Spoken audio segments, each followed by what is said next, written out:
He called the dog my friend, but what the dog told him changed everything. Noah didn't speak much, not because he couldn't, but because the world never quite made sense in words. At 4 years old, he was quiet, strange even, until the day it rained. That afternoon, while others pulled curtains tighter, Noah stood at the window, still and alert. Somewhere beyond the trees a sound pierced through the thunder, a whimper that wasn't wind. It called to him, not out loud, but inside. His mother said it was nothing. But Noah ran. What he found in the woods was not a pet, not a stray, but a broken creature with bleeding paws and eyes full of unspeakable pain. It didn't bark. It didn't growl. Instead, it looked into the boy's soul and said, "Call me my friend." The rain had come without warning. Not the gentle, rhythmic kind that lulls people to sleep, but the kind that seemed to fall in sheets, like the sky had forgotten how to weep and decided to pour everything at once. It drummed relentlessly against the tin roof of the Ellison home, pooling in the corners of the backyard and carving tiny rivers into the dirt path that led toward the edge of the woods. Pine needles plastered the ground, and the wind tugged at branches with enough force to bend them like whispers of something trying to speak. Inside the small house, 4-year-old Noah Ellison stood silently at the living room window, his nose pressed flat against the cold glass. The pain fogged softly with every exhale. He wasn't watching the storm, not really. He was listening. His small hand curled into a fist at first, slowly unfurled fingertips splayed across the glass as if trying to reach through it. His mother, Maren, moved in and out of the kitchen, the clink of cutlery and the hiss of the stovetop creating a familiar domestic soundtrack. She called back over her shoulder without looking. "Noah, dinner's almost ready. Why don't you come away from the window, sweetheart?" No answer. She wiped her hands on a towel and turned to glance at him, her brows knitting slightly. He hadn't said a word since the rain started, not even to ask for his usual dinosaur mug of hot cocoa. Instead, he just stood there, still as a painting. "Noah?" He spoke without turning. His voice was soft, but certain. "Something's crying." Maren frowned, stepping closer. "What, honey?" He pointed out the window. "Out there, in the trees." She peered through the window, but all she could see were swaying pines and the shimmer of rain against bark. "It's just the wind, baby. Sometimes it makes strange noises when it moves through the trees, like whistling or moaning." "No," he said, sharper now. "It's not the wind. It's sad." Maren's smile faltered. There was something in his tone, an earnestness too raw for a child pretending. Still, she leaned down, smoothing his damp curls from his forehead. "You've got such a big imagination," she murmured, kissing the side of his head. But Noah wasn't imagining it. The sound had started as a low tremble, barely audible between the crack of thunder and the rustling leaves. But now it was more distinct, more urgent. It wasn't a voice, not like a human's, but it was a voice, nonetheless, carrying something deeper than words, pain, loneliness, fear. And somehow Noah could hear it. His chest tightened. His bare feet padded across the wooden floor before Maren could stop him. He moved like he was in a trance, drawn by a string only he could feel. The back door creaked open. "Noah!" Maren's voice pitched upward as she rushed toward him, panic lacing her tone. "Noah, stop!" But the boy was already on the porch, the wind tugging at his sleeves, the rain a silver curtain just inches away. He didn't step into it yet. Instead, he stood at the edge, peering into the yard like it was whispering secrets. "Maren?" came a deeper voice from the hallway. Jordan, Noah's father, home early from his shift at the station. He stopped when he saw the scene, his son standing in the open door, his wife pale and breathless. "What's going on?"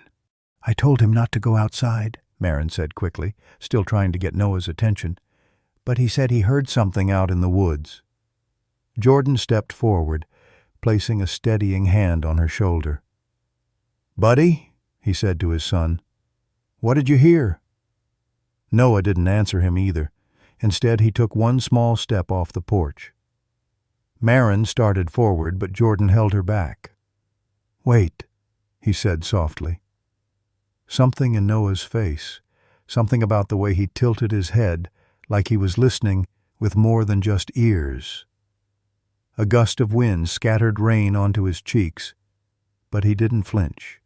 "I have to go," Noah whispered. "He's hurting." "He?" Jordan asked. But Noah was already walking small feet, sinking into soaked grass, pajama pants clinging to his legs, arms slightly raised for balance. He didn't run like a child. He moved like someone drawn, as if the forest itself had reached out and taken hold of him. Marin broke free and followed, her slippers splashing through puddles. Jordan followed close behind. "Noah, baby, stop. You're going to get sick." But the boy didn't stop until he reached the edge of the tree line. There, beneath a cluster of low-hanging branches, his knees gave out, and he dropped into the mud. What he saw made him gasp. There, half buried under needles, soaked and shivering, was a German shepherd, massive and trembling, its back legs twisted at unnatural angles, blood mixed with dirt around its flanks. The dog was breathing heavily, its chest heaving with effort. And its eyes, God, those eyes, met Noah's like they had been waiting. Marin screamed, "Noah, get away from it!" But Noah didn't flinch.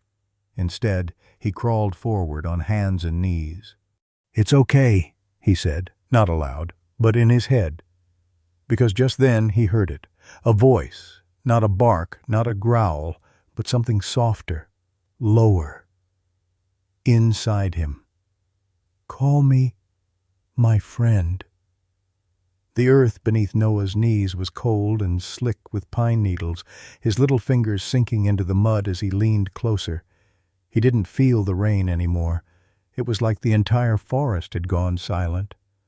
The wind, the dripping branches, even his mother's frantic footsteps behind him, muted by something deeper, like a hush had fallen just for this moment. The dog didn't move. At first glance, it looked more like a pile of soaked fur than a living creature. But then Noah saw the chest rise and the glint of amber in one half-open eye. The dog was massive, bigger than any dog Noah had seen before. His fur, mostly black with russet streaks along the legs, was matted with dirt, tangled in leaves, and darkened by blood. A sharp jolt of pain rippled through the boy's chest. Not his own pain. The dog's. It dragged itself forward a few inches, using only its front legs. The back half of its body followed like dead weight. The rear legs twisted at strange, sickening angles. Noah didn't know what bones were supposed to look like inside a dog, but he knew this was wrong. Very wrong. And yet even now the animal didn't bark, didn't growl, didn't bare its teeth. It just stared at him. Its ears, slick against its skull from the rain, twitched once. Its muzzle was flecked with mud and what looked like dried blood. One eye had a cloudy scar, as if something had cut through it long ago. But the other saw everything. Noah heard the sound again, faint, low, not even a whimper anymore, but something closer to a plea. And in that moment, he understood. This wasn't just a dog. This was something that had been strong once. Something that had been noble, fierce, brave. And now, Now it had been broken and thrown away. Maren skidded to a stop behind Noah, gasping. "Oh my God," she breathed. "Noah, don't touch him. He's hurt. He might—" But Noah's hand was already outstretched. The dog didn't flinch. Jordan appeared behind them, eyes wide. He instinctively reached for Noah's shoulder. "Son, that's a wounded animal. You need to back up." "He won't hurt me," Noah said softly. And he didn't say it like a guess. He said it like a fact. The adults froze, because something in his voice, something otherworldly, didn't sound like their quiet little boy. The dog shifted his massive head, inching it forward through the mud, and exhaled. A deep, rattling sound came from his throat, not a growl, but a release, as if the tension had finally broken. And then Noah heard it. A voice, but not with his ears. Inside. Not all humans listen, but you did. "Call me, my friend." Noah's breath caught. He blinked, unsure if he was imagining it, but the dog stared back, unwavering. "You heard me," the voice repeated, more gently this time. "That's enough." He lowered his hand, but the dog, my friend, shifted again, and against all logic, moved his head forward until it touched Noah's wrist. It was the softest gesture. Not just trust, recognition. Noah's voice trembled. "He's not trying to scare us. He's scared. He's hurt." Jordan crouched down slowly, his breath misting in the cold air. "Buddy, dogs in pain can lash out. Even good ones." "No," Noah shook his head. "Not him." Maren couldn't take her eyes off the dog's legs. One was grotesquely swollen, the other bent backward at the hock. Her hand covered her mouth. "Who would do this?" The dog blinked slowly, his amber eye never leaving Noah's. Then, as if to prove himself, he shifted again, groaning, dragging his body a few inches more. His fur left a smear of blood in the mud. Jordan's instinct screamed at him to act, to get his son away. But instead he found himself whispering, "He's trying to come to Noah." "That's what I'm saying," Noah said. "He heard me first." Jordan exhaled hard through his nose. "All right. I'm going to get a blanket from the truck, something we can lift him with." "No," Noah said suddenly. Jordan turned, startled. "He doesn't want to be lifted like that. It'll hurt too much. His ribs are bruised on the left side." Jordan blinked. "How do you—" "I just know. He told me." Maren looked at Jordan. He looked back. For a split second, they were two parents standing in the middle of the rain, watching their 4-year-old speak with a wounded dog like they were equals. And somehow, they believed him. "Okay," Jordan said finally. "I'll bring a towel for his face. Something warm." Noah nodded. Then he turned back to the dog, his small fingers gently brushing across a torn patch of fur. "You're safe now," he whispered. "They're not going to hurt you again. I promise." My friend's breathing slowed. His body stopped trembling for the first time since Noah had found him, not because the pain was gone, but because, for the first time in a long, long time, he was no longer alone. Jordan returned first, drenched, gripping a folded moving blanket and an old raincoat under one arm. His boots sank into the mud as he reached the spot where Noah still knelt beside the injured German shepherd. The rain hadn't let up. It poured around them like a curtain, but the boy and the dog sat in their own kind of stillness, a strange, wordless calm between two beings who had just met, yet knew each other in ways no adult could fully understand. Maren rushed close behind Jordan. carrying a large umbrella and a flashlight. The beam cut through the curtain of rain, landing on the animal's heaving ribs and twisted legs. "Oh, God," she whispered again. "He's not going to survive a move." "He has to," Noah said quietly, not looking up. Jordan knelt beside him. "We need to get him out of the rain, son. Let the vet take a look. Maybe they can help." Noah's voice was small but unwavering. "Only if I come with." Marin stepped forward. "Noah, honey, let the grown-ups—" "He won't go if I don't." A pause. Then softer. "He's scared. They'll hurt him again." The dog's amber eye glanced up at Jordan, then at Marin, but always back to Noah. It wasn't just that he trusted the boy. It was as if he wouldn't allow anyone else near unless Noah was there. "He only listens to me," Noah added. "He told me." Jordan looked at the massive dog, each breath drawn like it cost him something, and then back at his son. He didn't know what unsettled him more, the boy's calm certainty or the way the dog seemed to understand every word. Finally, Jordan exhaled and unfolded the moving blanket. "We'll do it slow, carefully. Noah, I need you to keep him calm while I lift. Can you do that?" Noah nodded. "Talk to him with your eyes. Don't make sudden moves." Jordan didn't argue. He moved gently to the dog's side and knelt. The shepherd tensed but didn't growl, just stared. Jordan slipped his arms under the massive body, careful to avoid the worst of the broken hind legs. The dog whimpered once, a low, guttural sound, but Noah placed a hand on his snout and whispered, "It's okay. We're not leaving you here." The dog blinked, and then, without further struggle, he allowed himself to be lifted.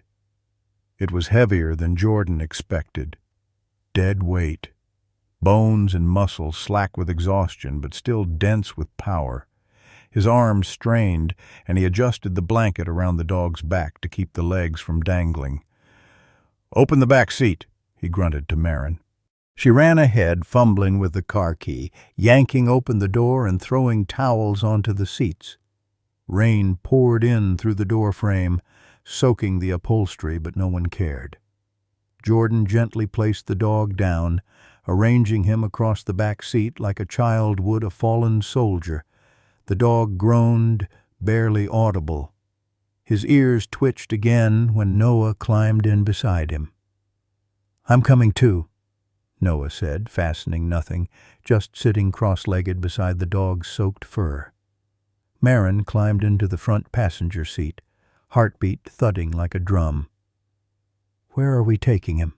Jordan started the ignition, windshield wipers flailing. "Elira Monroe. She's the best vet in 3 counties.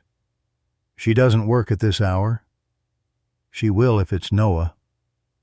They drove. The road to Elira's clinic wound past silent fields and shuttered gas stations. Streetlights flickered in the downpour like ghosts trying to stay awake. In the back seat, Noah sat with his hand resting gently on the dog's neck, fingers pressed against warmth and rising breath. "He's getting colder," Noah murmured.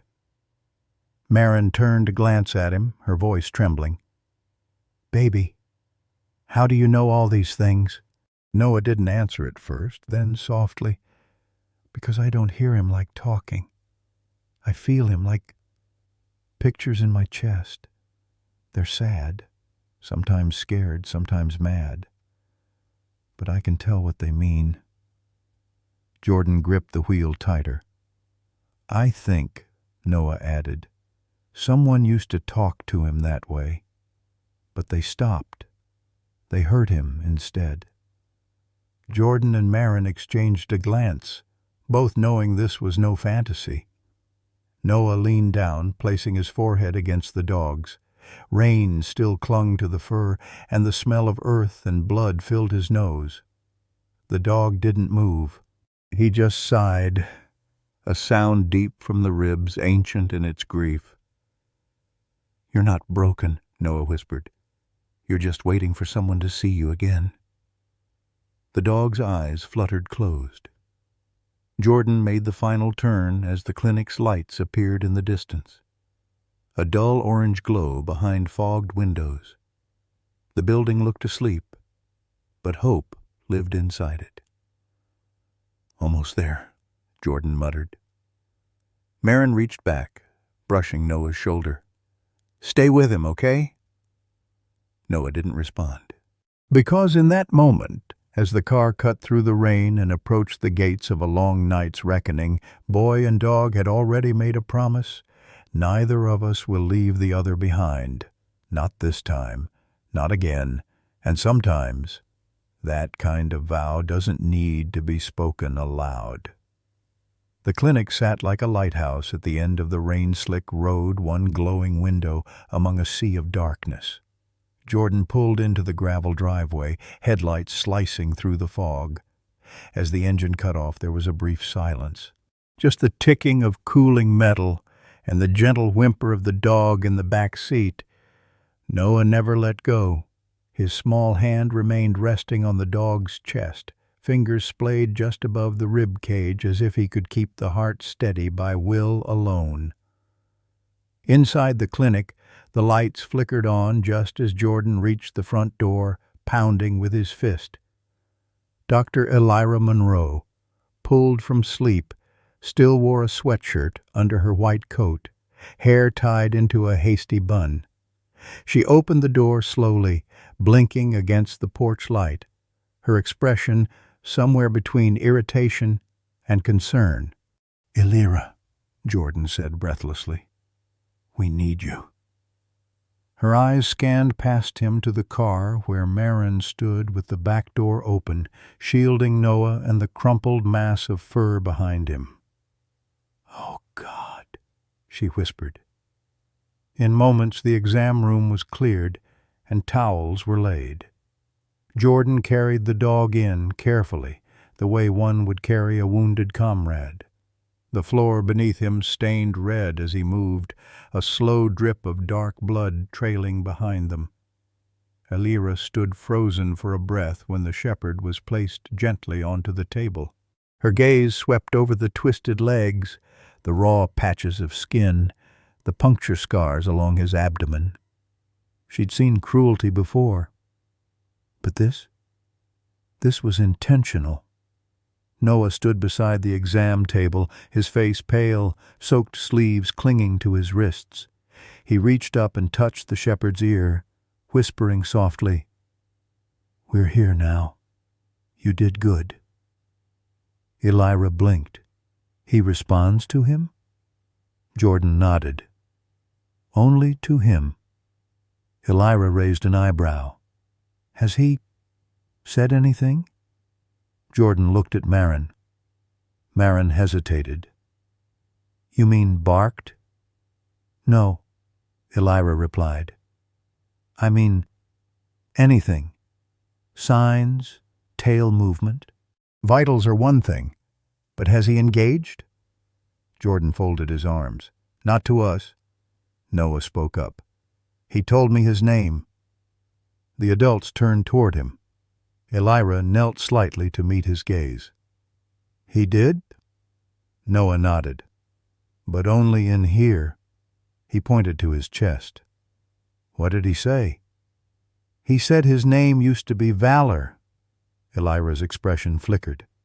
She stood slowly, as if the air had changed. "What did you say?" "Valor," Noah repeated. "He was a police dog. They used to call him that before they hurt him." Jordan and Marin exchanged a glance. But Elira, her hands frozen over a drawer of sterile supplies, remained still. "That name?" she murmured. Jordan stepped forward. "You know it?" Elira slowly reached for a clipboard in the cabinet. After flipping through several sheets, she pulled out a yellowed photo, clipped from an old training database. It showed a German shepherd standing tall next to a uniformed officer, his stance proud, posture alert. The coat was darker then, healthier. But the eyes were the same. She handed it to Jordan. He studied the image. His face hardened. That's him. Noah didn't need the picture. He already knew. Elira shook her head slowly. I haven't heard that name in 4 years. He was part of the K-9 division downstate. Awarded twice for service. Then gone. No transfer, no discharge. Just a blank space in the record. No one could explain it. She turned to Noah. How did you know his name? Noah hesitated. His hand moved to the shepherd's ear again, fingers tracing gently over the scarred edge. He showed me. Not with words, like pictures, like feelings. It's like when you remember something and you feel it all over again. Marin stepped in gently. He's always been quiet. But since he met the dog, he's been different. Not bad different, Jordan added. Just connected. Elira studied the boy for a long moment before returning to the exam. Her hands moved with practiced precision, checking breathing, pulse, reflexes. When she touched the dog's spine, he flinched, but his eyes never left Noah. He's in shock, she said quietly. Massive trauma in both hind legs. One fracture's compound bone pierced through the muscle and skin. There are older scars, too. He's been through this before. I'd wager this wasn't just an accident. Elira tilted the dog's neck and found something else. A thin scar beneath the collar line, barely visible. She pulled out a scanner and passed it over the area. The screen blinked once, then again. ID found. Access restricted. Tracking module active. Authorization required. Elira frowned. This isn't a standard PET chip. This is encrypted. Jordan narrowed his eyes. Meaning what? Meaning this isn't your average dog. She glanced at Noah. But you already knew that, didn't you? Noah nodded. He wasn't just trained, he was controlled.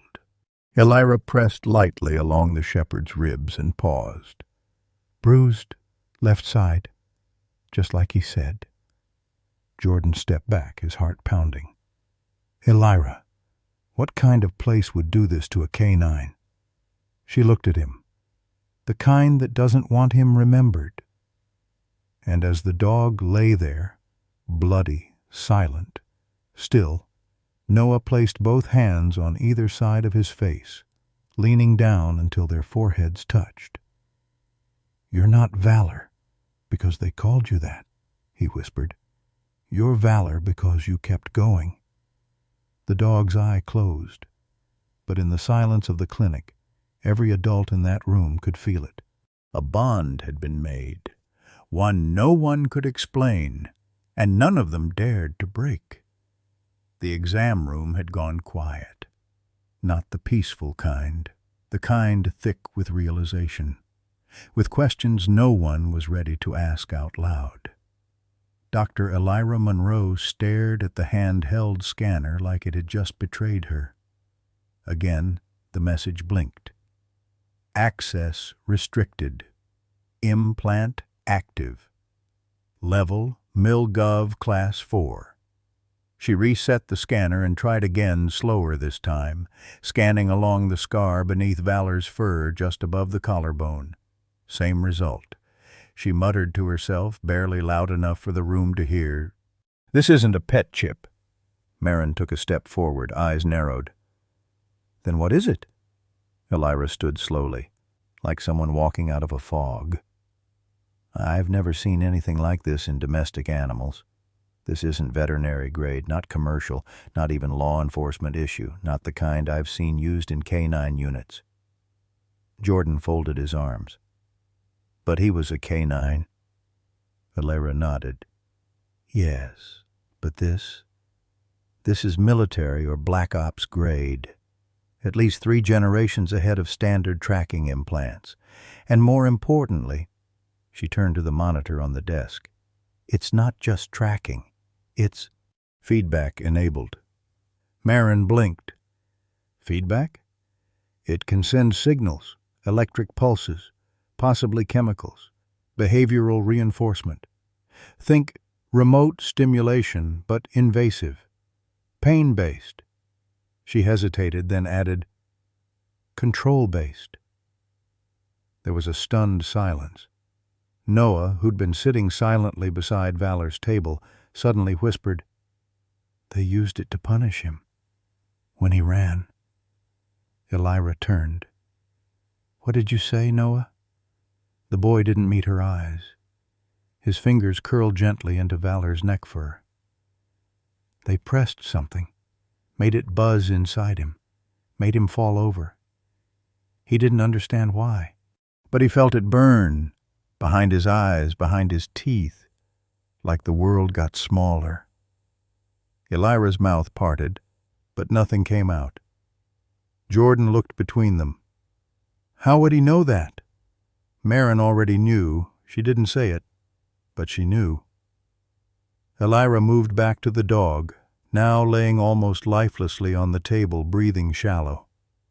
He's in worse shape than I thought, she murmured, more to herself now. Left hind leg fractured clean through the femur, right leg dislocated and crushed at the ankle. Multiple lacerations, some fresh, some healing improperly. Bruising around the abdomen, probably internal bleeding. Rib trauma definitely recent.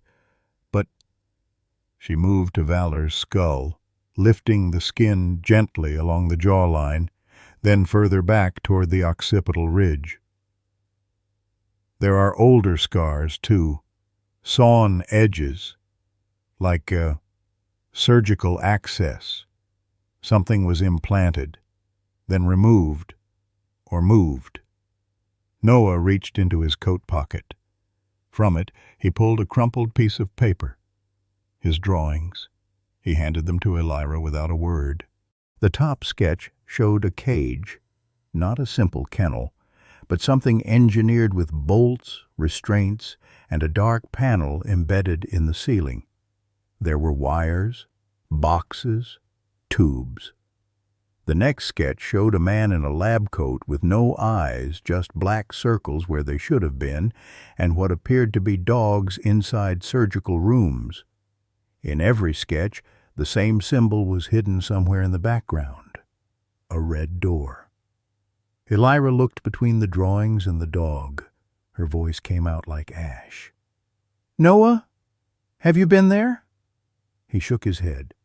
I just see it, when he sleeps. Valor stirred faintly on the table, releasing a soft grunt of pain. Jordan stepped closer. Elira, what kind of place would use a dog like this, and then throw him out like garbage? She didn't answer right away, because the answer wasn't one she wanted to say in front of a child. Instead, she handed Jordan a small lead-shielded case and a pair of surgical gloves. I'm taking the chip out. If it's still active, it may be sending pings. We can't risk them knowing where he is. Jordan opened the box, nodding grimly. Noah suddenly looked up. When you take it out, he'll be quiet for a while. What do you mean? Marin asked. He won't talk, Noah said. Not for a bit.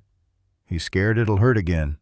He remembers what happened last time they cut into him. Elira turned to the dog, whose amber eye cracked open for the briefest second watching Noah. She swallowed. I'll be gentle, she said. The procedure didn't take long, under light sedation and local anesthesia. Elira made a careful incision along the scar. The chip was embedded in synthetic mesh tissue, an illegal biotech mod secured against the spinal nerve cluster near the shoulder blade. When she extracted it, the monitor went black. Noah flinched. He held his chest like he'd been winded. Marin was at his side instantly. Are you all right, baby?" He nodded slowly. He just got quiet, all at once, like when thunder stops and you're not sure if it's over or just waiting. Elira examined the chip under magnification. Its design wasn't from any known manufacturer. No serial number, no ID tag, just a stamped symbol near the base. An eye, encircled in black, crossed with a red slash. Jordan looked over her shoulder. "What the hell is that?" "I don't know," she said quietly. "But I've seen it once before." Noah sat by Valor's side, gently brushing the dog's ear, whispering, "You're safe now. They can't feel you anymore." Valor didn't stir, but his breathing finally began to slow. Not from weakness, from relief. The rain had stopped, but the air still smelled of it, damp wood, wet earth, and something else. Something metallic. Inside the Ellisons' living room, the lights were dimmed low. Not for Mood, for him. Valor lay curled on a makeshift bed made from folded blankets, pillows, and old towels. A portable heater buzzed quietly beside him. His breaths were shallow, but no longer shaky. His eyes, half-lidded, stayed locked on Noah as if every second not looking at the boy would mean forgetting where he was. Elira sat at the dining table with Jordan. The small container holding the extracted chip sat between them, now inert, but still unsettling. Neither of them spoke much. The symbol etched into its side was still burned into their minds. Marin brought tea, but no one drank. In the corner, Noah sat with crayons spread around him like flower petals. His hand moved slowly across a sheet of paper, then another, and another. He didn't hum, he didn't fidget. His silence wasn't one of fear, it was focus. By the time Elira glanced over, he had already filled the table. 10 drawings, all in shades of charcoal, red and gray. "Noah?" she said gently. He didn't answer. He picked up another crayon and started sketching again. Jordan got up and walked over, kneeling beside him. "Buddy, what are you drawing?" Noah paused, then pointed to the sheet on top. In it was a hallway, dimly lit, grimy. The walls were a sickly shade of green, the floors tiled in rust-colored squares. On the left wall, cages, small ones, too small, each with a pair of eyes staring out dogs, yes, but drawn in ways no child should understand. One had foam around its mouth. Another had a paw twisted the wrong way. One cage was entirely dark except for 2 faint dots of light. Jordan swallowed hard. You saw this?" Noah nodded. "Where?" "I don't know. It's not like a place I go. It's like a place I wake up inside, when he dreams too hard." Elira approached slowly, a chill crawling up her spine. She looked through the other drawings. A circular pit surrounded by fences, with seats above it like a coliseum. Blood splattered the floor. A room filled with medical tables, all lined with restraints. The dogs were drawn with wires coming out of their heads, their eyes blank. A cage with no door, only a red wall that looked like it swallowed sound. In each corner of every page, Noah had drawn a strange figure. A man, but not quite. Always with long hands. No visible face, just a head shaped like a crown, and eyes that were too far apart. Under one of the figures, Noah had written 2 words in shaky block letters. The Architect. Elira's breath caught. Jordan stood still beside her. "That's not something he made up," he said. "That's deliberate. Noah finally spoke again. His voice was soft, almost distant. He was there when Valor was taken. Not with trucks, not with ropes. He just called him, like a whistle inside the skull. Elira looked at him sharply. You're saying he controlled him? Noah nodded slowly. He made Valor hurt others. But Valor stopped. That's when they did this to him. He pointed to Valor's legs. Maren covered her mouth. Jordan whispered, Dear God. Elira sat down beside the boy. Her voice was quiet. Noah, how do you know this isn't just dreams? Noah turned to her. Not angry, not scared. Just certain. Because I don't see it like TV. I feel it in my teeth, in my neck, like I'm him. He looked back at Valor. I think when they hurt him, they made something stay open, like a door that doesn't shut all the way, and I can hear through it. Elira exchanged a long glance with Jordan. Both of them now fully understood. This wasn't a game of imagination. This was a message, a transmission. Noah pulled one last drawing from under the pile. It was rougher than the others, like he'd drawn it in a hurry. A large metal door, dead center on the page with no handle, just a keypad and a single red light above it. The red door. The lines around it were jagged, cracked walls, exposed wires, black stains across the floor. Noah didn't look up as he whispered, That's where they made the dogs forget who they were. That's where they broke Valor's name. The room went still. Even the heater seemed to hush. Valor shifted slightly, just enough for his paw to rest gently on the corner of the red door drawing. His eyes opened slowly and met Noah's. There was no sound. But the message landed with unbearable clarity. We're not done. And for the first time since they found him, Valor wagged his tail. Only once. But it was enough. The sun hadn't risen yet, but the air held that eerie stillness just before dawn, the kind that feels more like a held breath than a new beginning. Inside the Ellison home, the kitchen lights were on, but dimmed. Elira Monroe sat at the small wooden table, her fingers wrapped tight around a mug she hadn't touched in 20 minutes. Steam had long since faded. She wasn't here for warmth. Jordan leaned against the counter, arms crossed, while Maren sat nearby, her hands clenched together in her lap, knuckles pale. Noah was still sleeping on the couch, curled up under a thick quilt. Valor lay beside him, his breathing audible, deep but steady. There was a strange peace between them, an understanding no adult could fully step into, and that, perhaps, was what unsettled Elira most. I shouldn't be telling you this, she began. Her voice was low, intentional.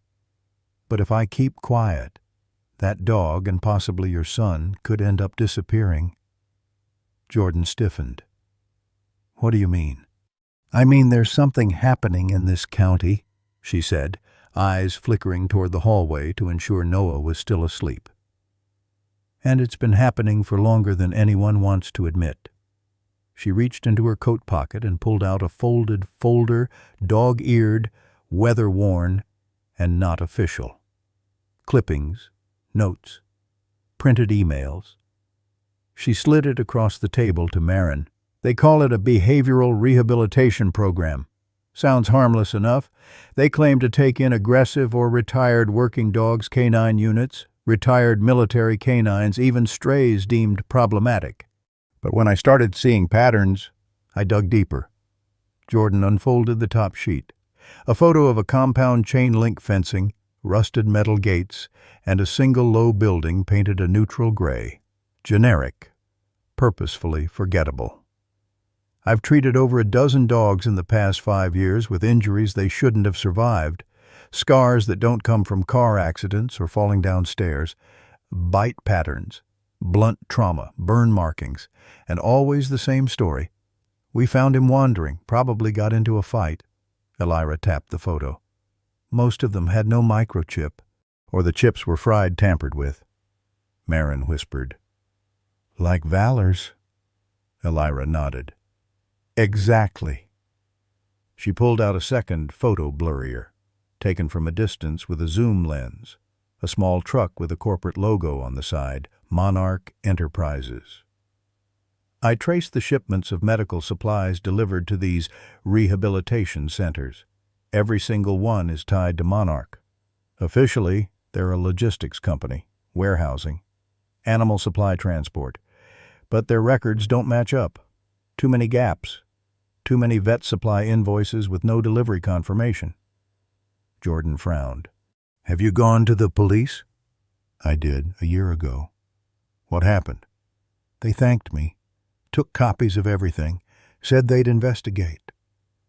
She leaned back in her chair, jaw tense.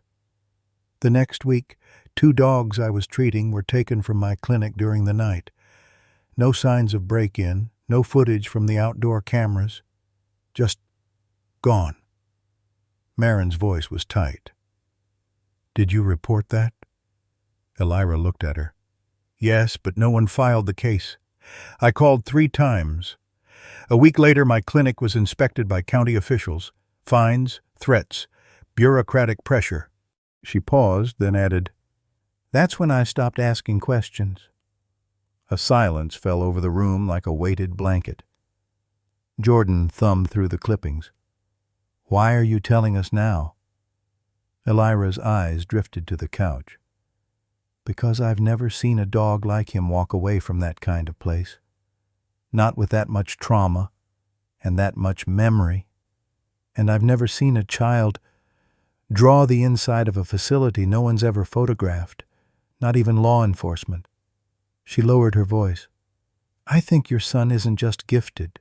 I think he's connected to Valor, yes, but maybe to every dog that's still trapped behind that red door.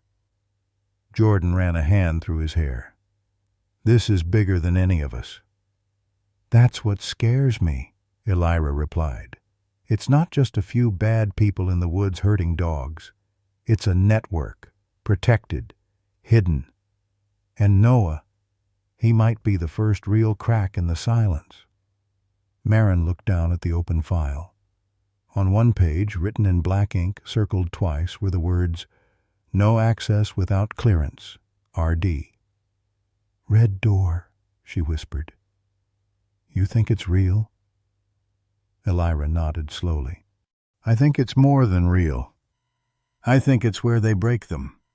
Mentally, physically, where they wipe memories, reprogram behavior, maybe even run tests.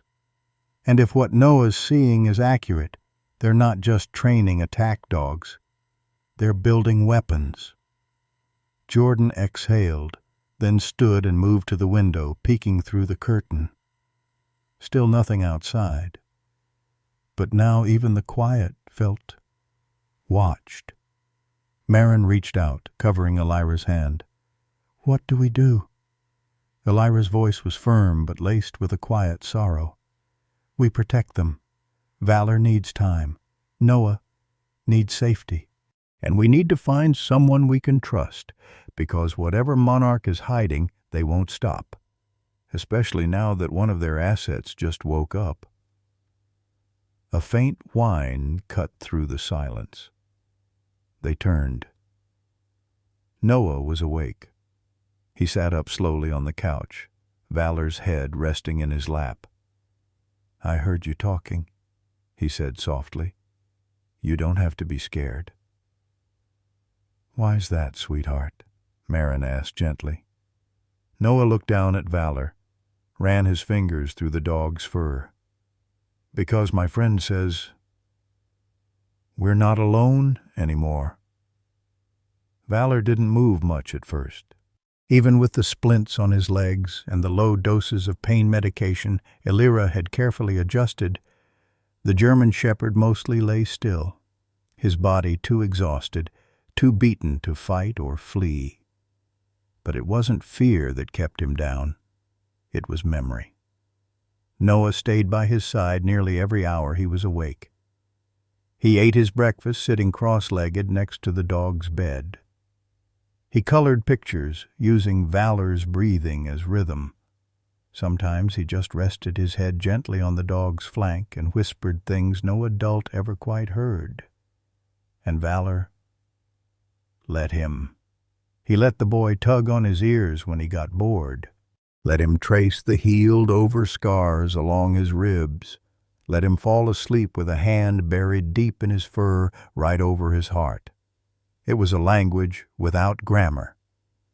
And yet they understood each other better than anyone else in the house. One morning, as golden light bled through the curtains, Marin found Noah sitting still too still for a 4-year-old. His hand rested gently on Valor's side, and his head tilted in that small, uncanny way he did when something was being heard inside rather than out. She almost spoke. Then Noah whispered, not to her, not even fully aloud. He misses the voice that used to call him by name. Marin froze. Noah didn't look up. He blinked slowly, then added, not the one that used him, the one that loved him. The one who gave him peanut butter after training and let him ride in the front seat. The one with the watch that ticked too loud. He turned to face her then. His first handler's name was Reed. Marin's voice cracked. How do you know that? Noah looked down at Valor and shrugged, like the answer was simple. He showed me. Later that day, as Elira gently changed Valor's bandages, she noticed something different. His eyes weren't dull anymore, still tired, still ringed with pain, but alert, present. She smiled softly. You're coming back to us, aren't you, big guy? Noah, sitting nearby with a coloring book, added without missing a beat. He doesn't think he left, just got buried. Elira looked at him, startled. Noah kept coloring, but the tip of his crayon pressed harder into the paper, a little too hard. They used a collar, not the usual kind. It shocked when he disobeyed, even when he was scared, even when it wasn't wrong. His voice dropped, like he was hearing it echo somewhere inside him. That's how they broke the others. But Valor didn't break. He just got quiet. Elira gently rested a hand on Valor's head. You brave old soul. Valor's tail thumped once, not for the touch, for the words.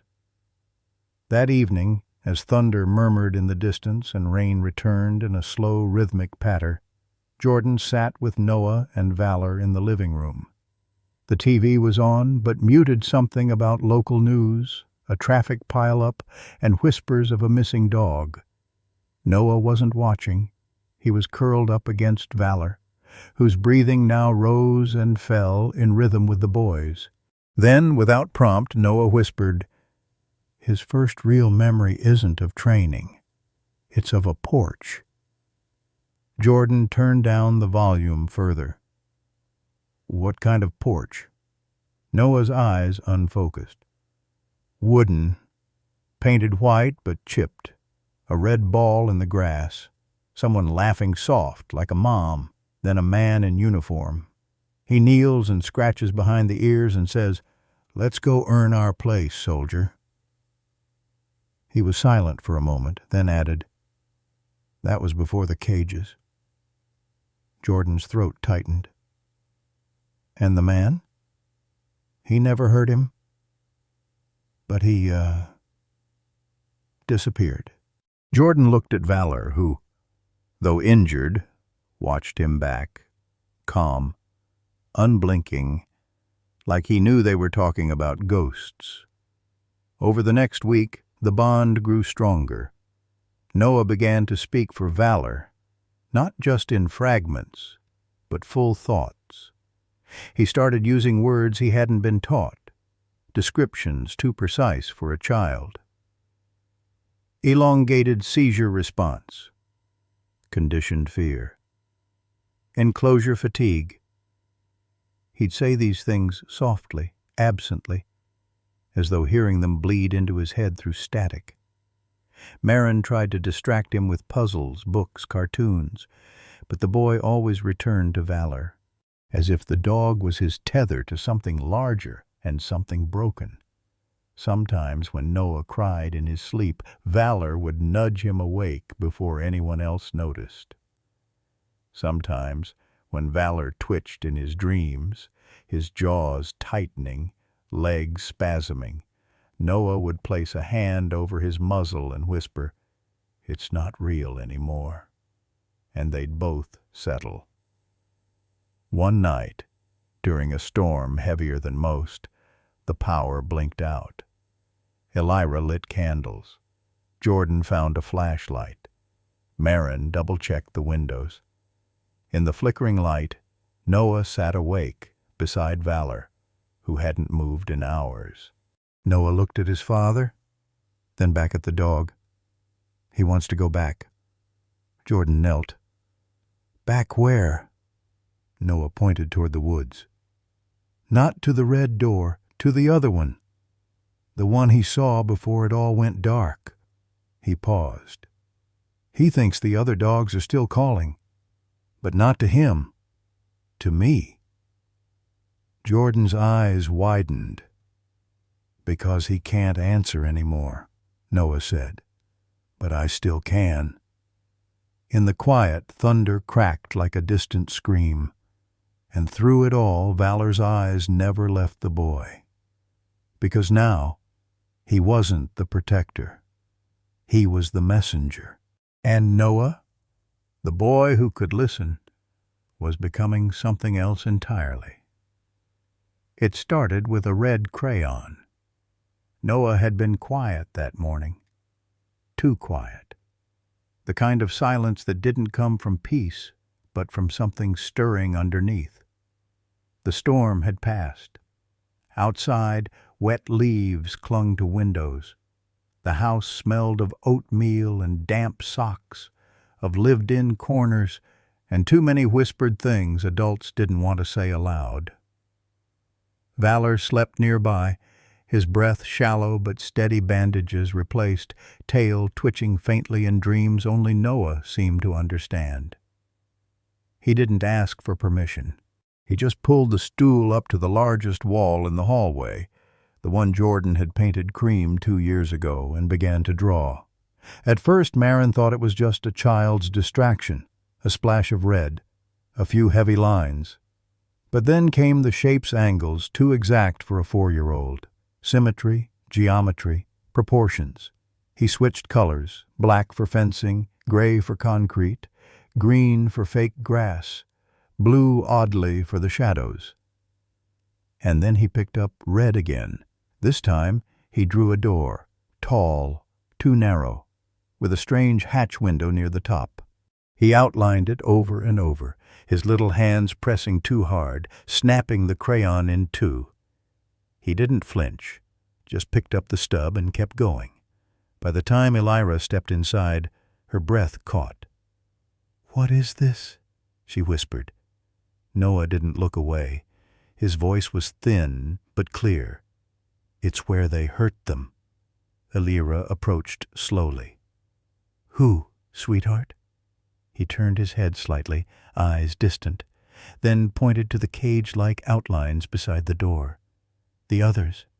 My friend says they screamed until they forgot how." Marin covered her mouth. Jordan stood silently, studying the layout. "He's never been here. He couldn't have. And yet, the drawing wasn't childlike, not the way kids scribble. It was architectural, functional, like something pulled from blueprints burned into memory." Noah continued. He added lines beneath the building stairs descending below ground, small squares lined in a row, cages, one by one, 15 of them. And above the red door he etched a symbol Elira recognized with a jolt. It wasn't a letter. It was a brand, a stylized M with broken wings. Monarch. Later that night, after Noah had finally fallen asleep in Valor's embrace, the adults stood staring at the wall. They didn't speak for a long time. Finally, Jordan said, "This isn't imagination. This is testimony." Elira nodded. "There's detail here I've only ever heard whispered between vets. Places described in broken phrases by officers too scared to write reports." Marin whispered, "He shouldn't know any of this." Elira approached the drawing, her eyes on the red door. "It's not just what he knows," she said. "It's how he knows it, like he's remembering someone else's life, someone else's fear." Jordan exhaled slowly. "What do we do?" "We investigate," Elira replied. "Carefully, quietly. Because if Monarch is behind this, they'll bury it before anyone can act." She looked back at Noah, but they didn't count on a boy who listens. Down the hall, in the dim lamplight, Noah stirred in his sleep. His fingers twitched, as if still tracing invisible lines. Valor opened one eye. The boy didn't speak, but something passed between them. A silent pulse, a promise. And though neither moved, both knew the red door was real, and it was waiting.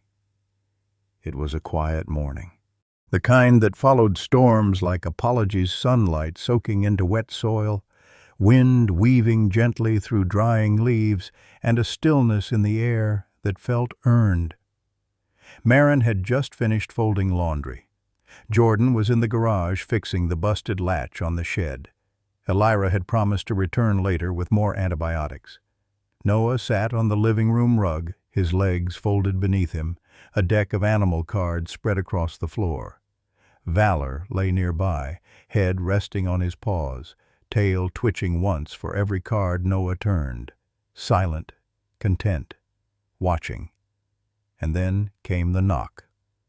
3 sharp raps, not impatient but purposeful. Marin wiped her hands and opened the door. The man on the porch didn't smile. He wore a crisp black suit, too formal for a weekday visit, and a laminated badge that simply read, ACS, Division 9.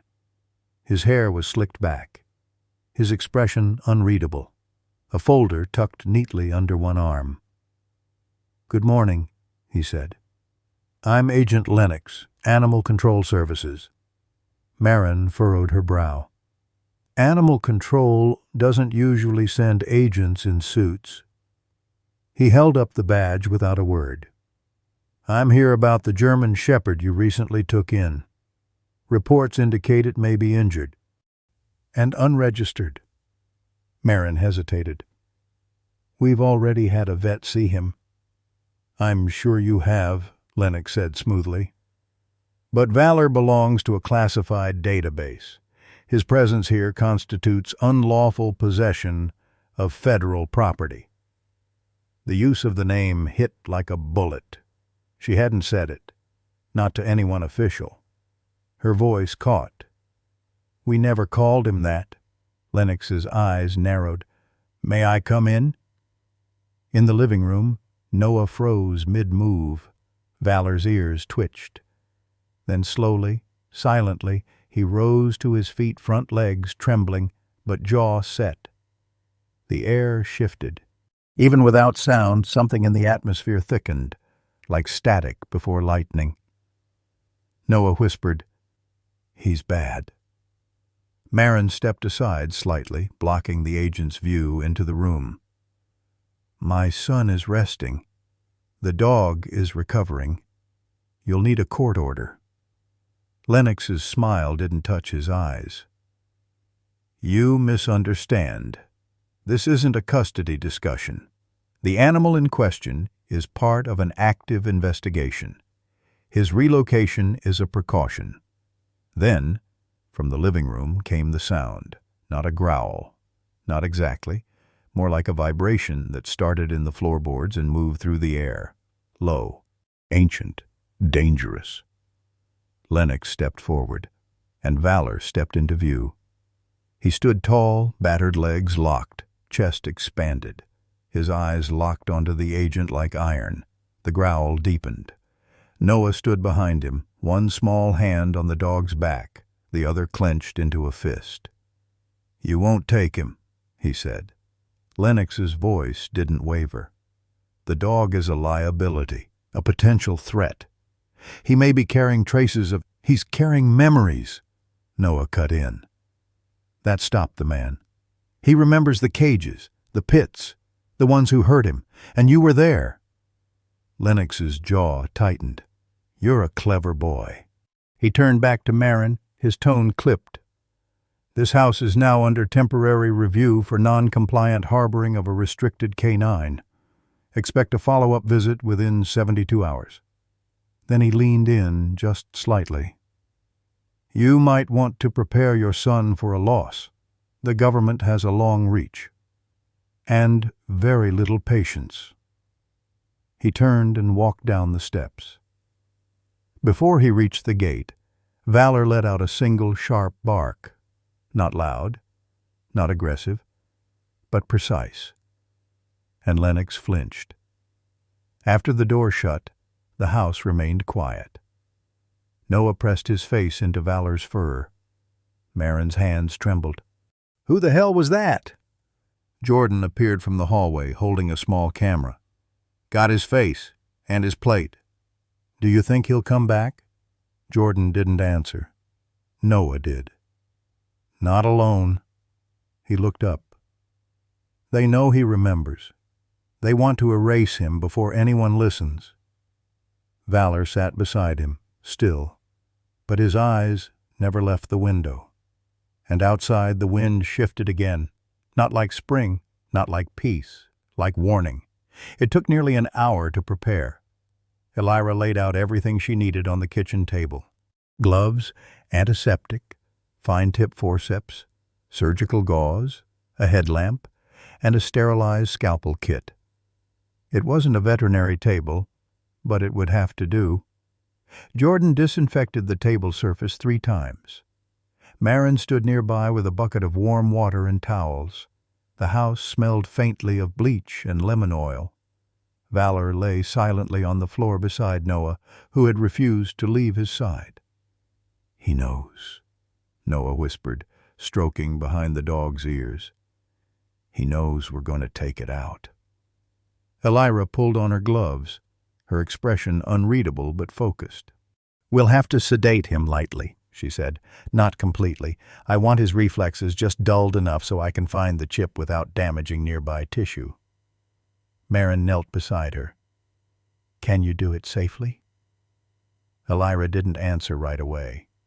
She glanced at the wound site where she suspected the chip had been embedded, just above the left shoulder blade, where fur had grown back unevenly and the skin was scarred in a circular pattern. "It was implanted deep," she finally said. "Whoever put it there knew how to hide it. But he's been reacting to it. Muscle spasms, cold sweats, even phantom pain. We have to remove it." Jordan set a flashlight to the side and nodded. "Then let's do this." The room quieted.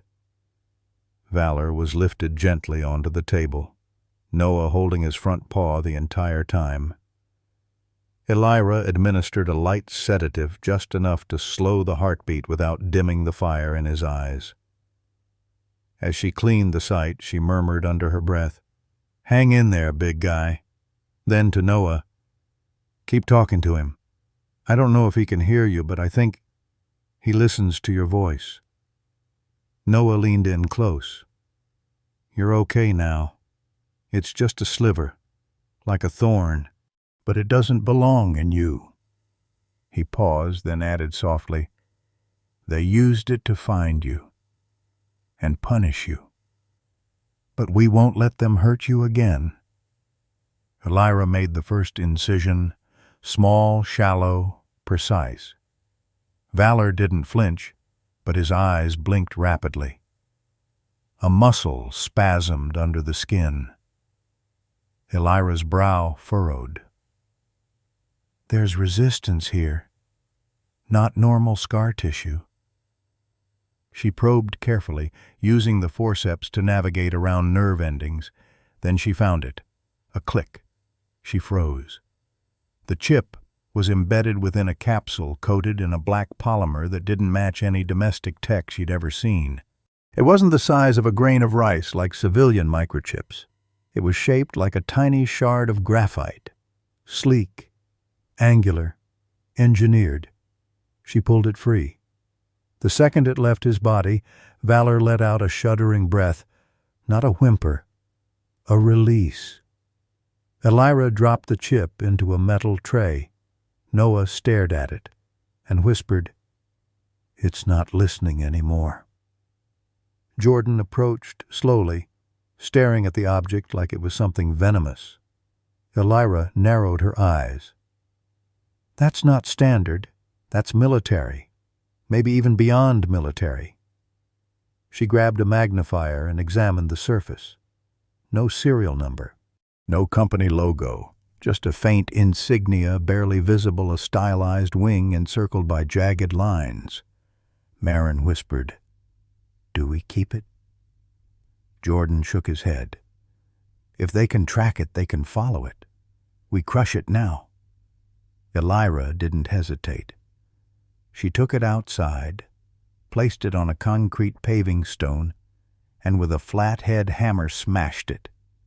It didn't crack like glass. It hissed. A soft puff of white vapor hissed upward. Noah watched from the window. "It tried to erase itself," he murmured, "but we were faster." Back inside, Valor stirred. The sedative was wearing off. His limbs twitched. His breath returned to its steady rhythm, and for the first time in days, he stretched. His spine curved. He yawned. A ripple of relief moved through his body like warm oil. Noah laid his cheek against the dog's side and whispered, "Good. Now he can't feel them anymore." Valor's tail tapped once against the blankets. Elira watched the two of them, the way the boy lay still, listening to something no one else could hear. The way the dog looked at him as if the boy were the only voice that ever made sense.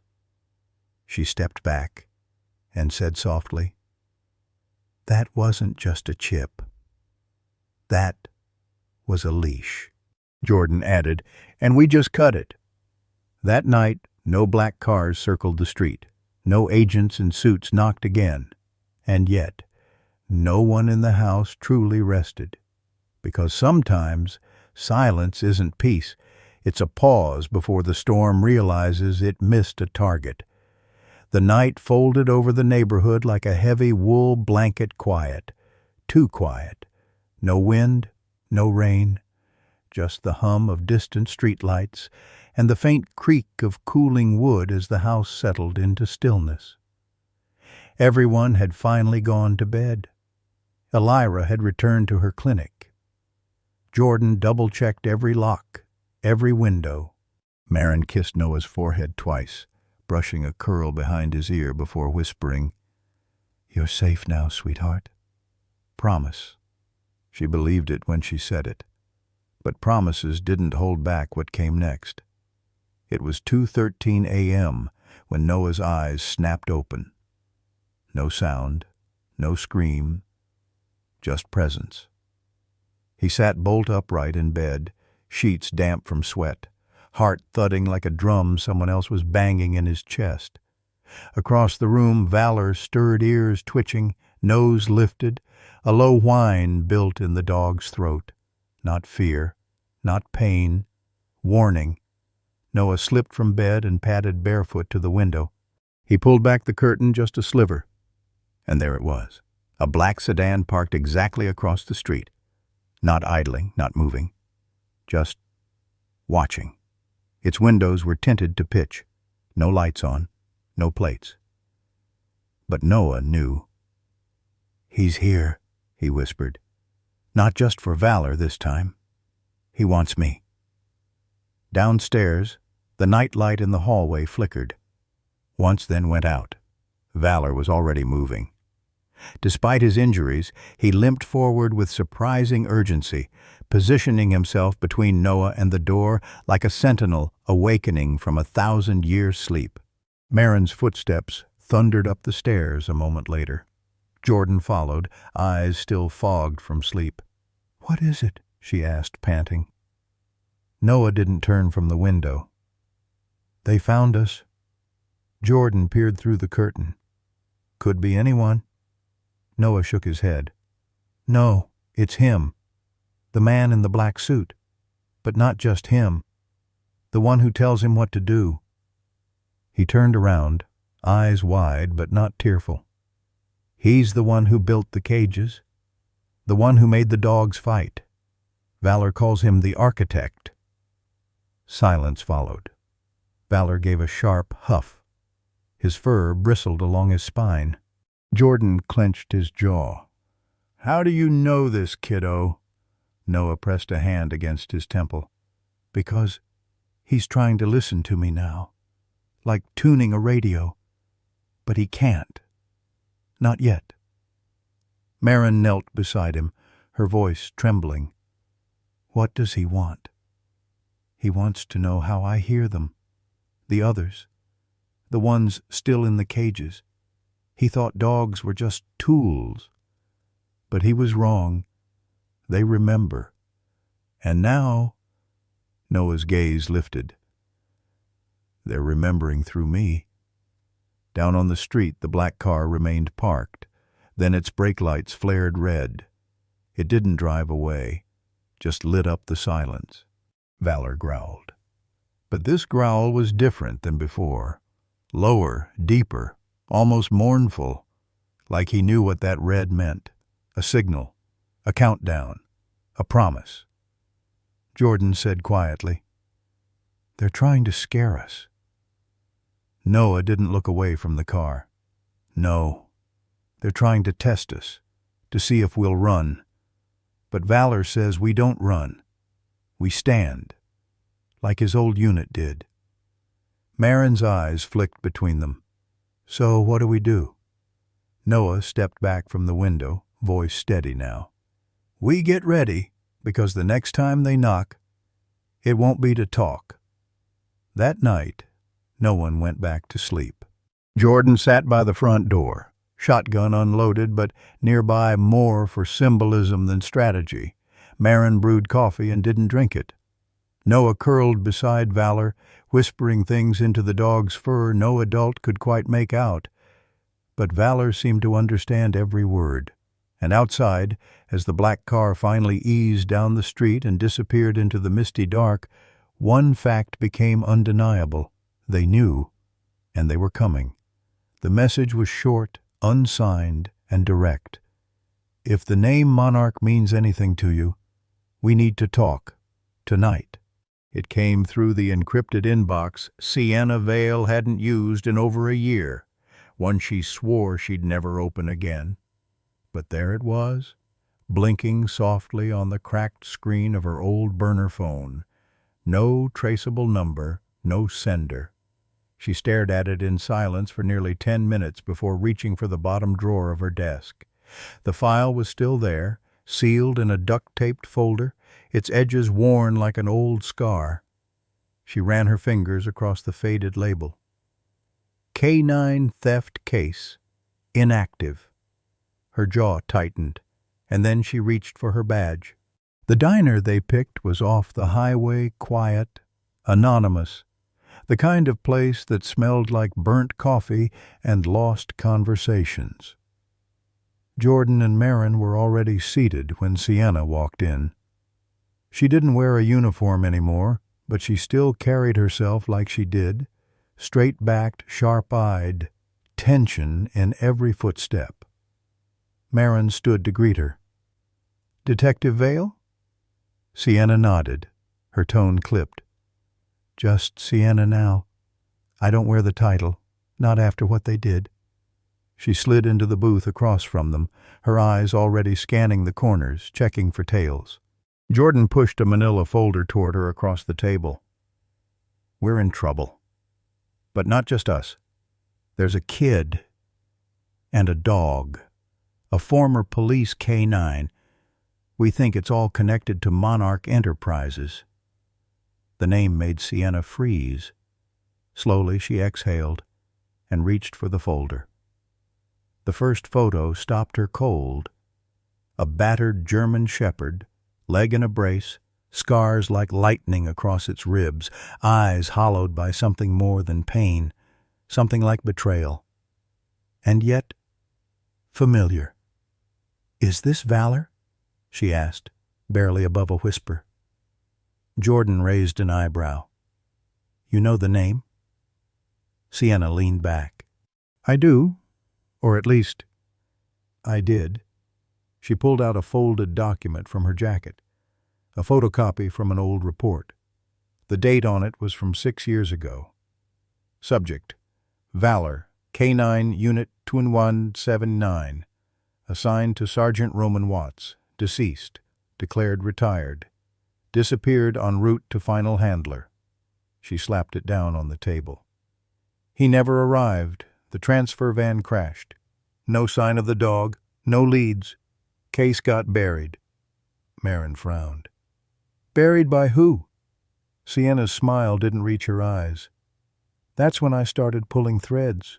Dogs going missing from shelters, retired K-9s dying on paper but vanishing in real life. All roads led to companies tied to a name that kept popping up in the background." She whispered it like a curse. "Monarch." She reached into her bag and laid down her own file, twice as thick, full of redacted documents, shipping invoices, grainy surveillance stills. "Monarch owns over 24 rehabilitation facilities on paper dog training centers, therapy shelters, rehoming services, but half of them don't exist, or worse exist, but with no records of adoptions or releases, just intake. Nothing comes out." Jordan flipped through the papers. "So they're not training dogs. They're using them." Sienna nodded grimly. "Weaponizing, testing, fighting, maybe. I had intel once, one photo of a makeshift arena in rural Arkansas. Thought it was a hoax. Now I'm not so sure." Marin's voice trembled.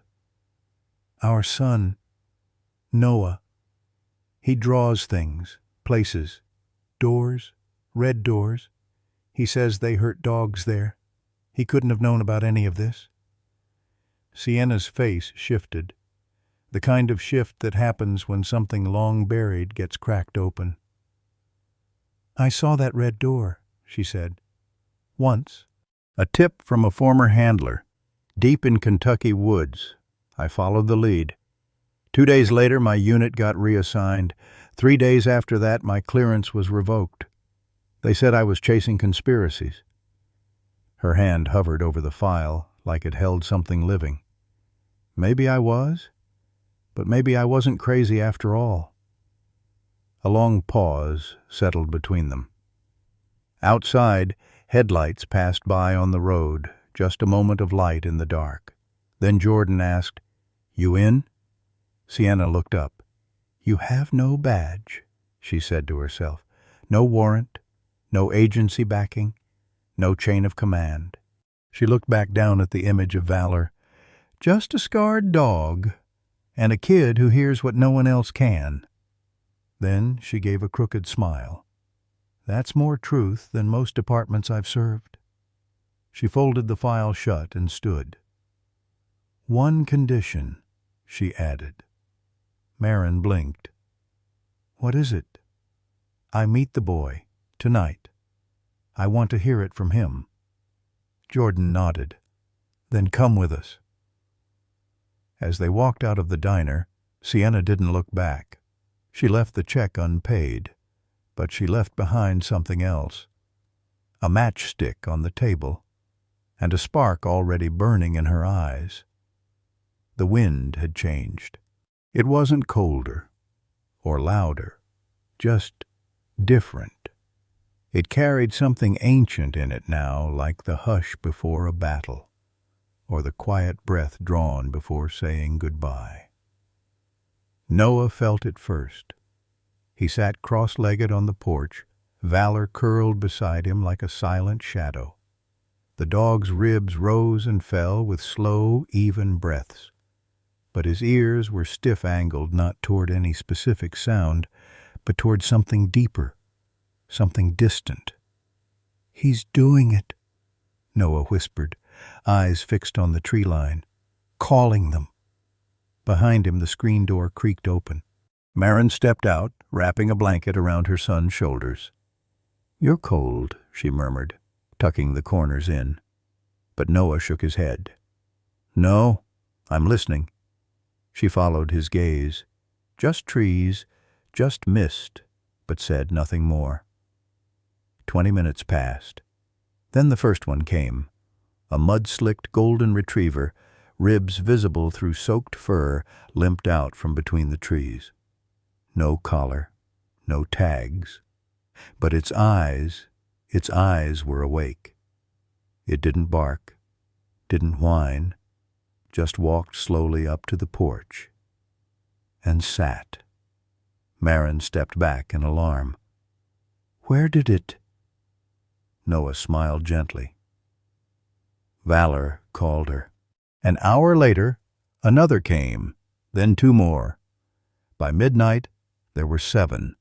They arrived from every direction. Stray mutts, half-starved shepherd mixes, limping old hunting hounds, some with broken legs, others with half-healed scars. But none of them made a sound. They moved as if they already knew the place, as if they'd been waiting to be found. Sienna pulled into the driveway in a borrowed sedan, headlights washing over the porch and yard. Then she slammed the brakes. She stepped out slowly, hand resting on her hip out of habit, though no weapon hung there anymore. "What the hell?" she murmured. Dogs, everywhere, sitting, waiting. Not a bark among them, just breathing, watchful, heavy, alive. She turned to Maren. "Is this a rescue shelter?" Maren only shook her head. Sienna turned to Noah. The boy looked up at her. "You asked to meet me? This is how." He stepped off the porch, bare feet pressing into wet earth. The dogs parted like water, letting him pass without question. "He told them where to come," Noah said, reaching to touch Valor's head. "Not with words, with memories.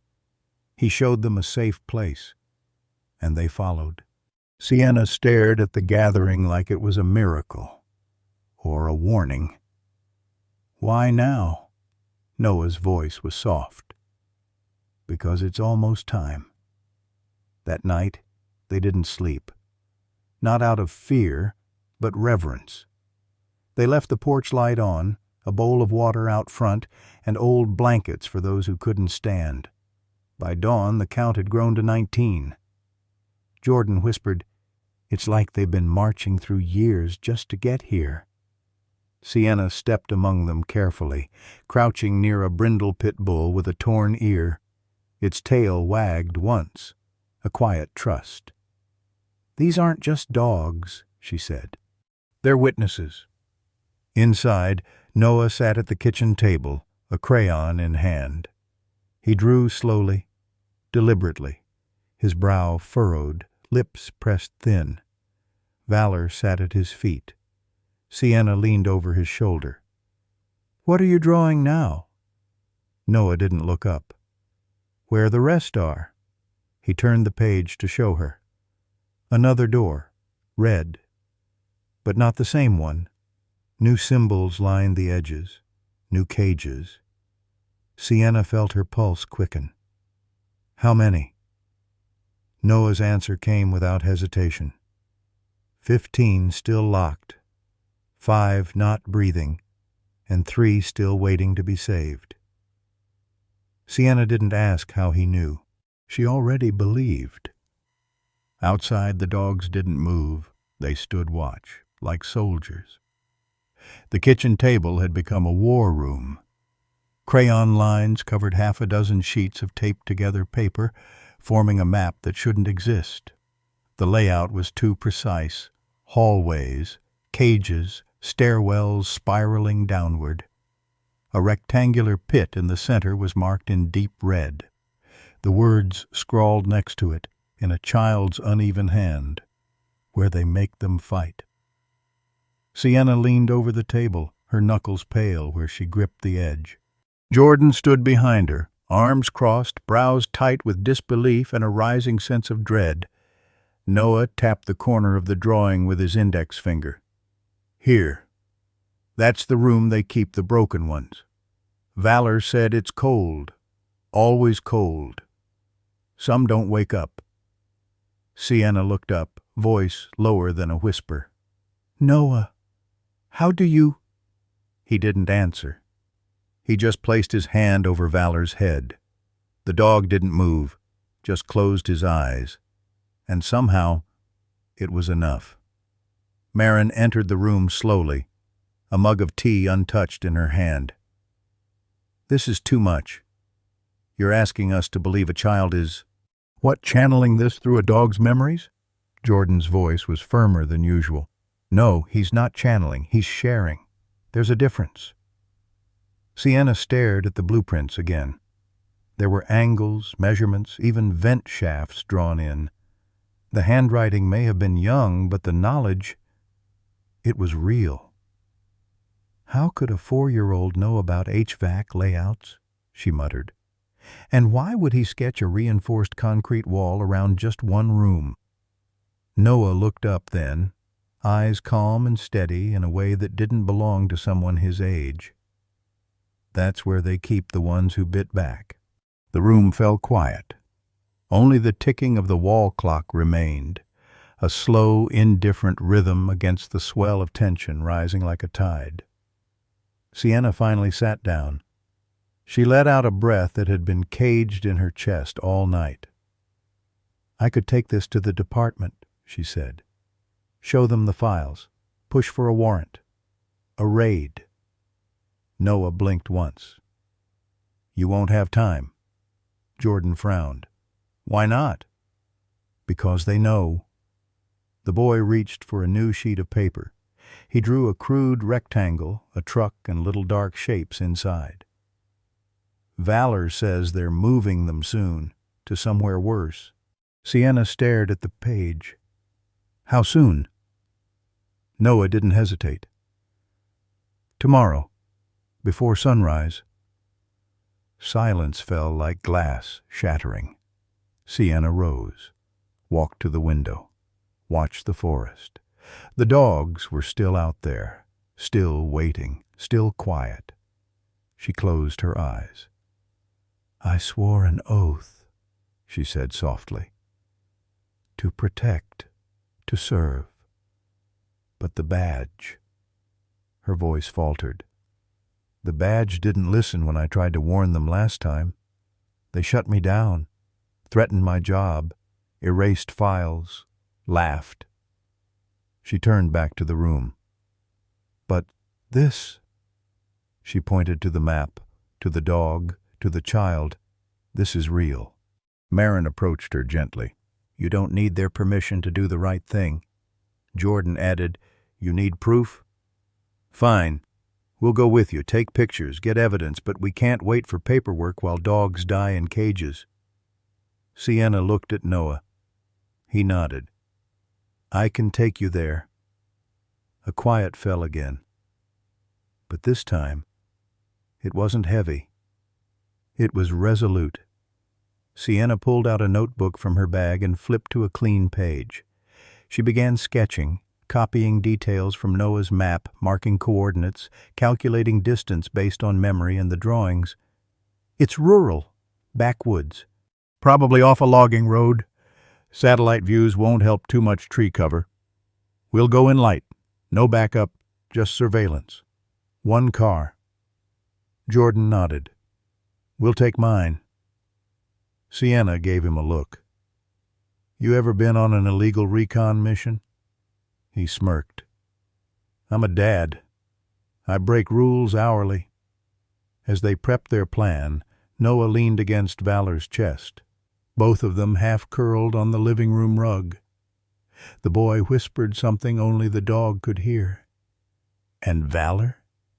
He opened his eyes. Just a little. A flicker of the soldier he once was. They're ready, Noah said softly. Sienna didn't ask who they were. She just believed him. The forest swallowed sound the way secrets swallow light. Noah sat between his parents in the back seat, wrapped in his blue jacket, head resting lightly against Valor's side. The road they followed had no name, just a dirt path branching off a forgotten logging route, flanked by skeletal pines that leaned like silent witnesses. Jordan gripped the wheel tightly. Marin's hand rested over his, squeezing once every few minutes, not out of fear, but to remind them both they were still here, still real. Noah raised his head slightly. Here, he whispered. Jordan slowed the car to a crawl. They came to a clearing choked with weeds and half-buried debris. At first glance, it looked like nothing.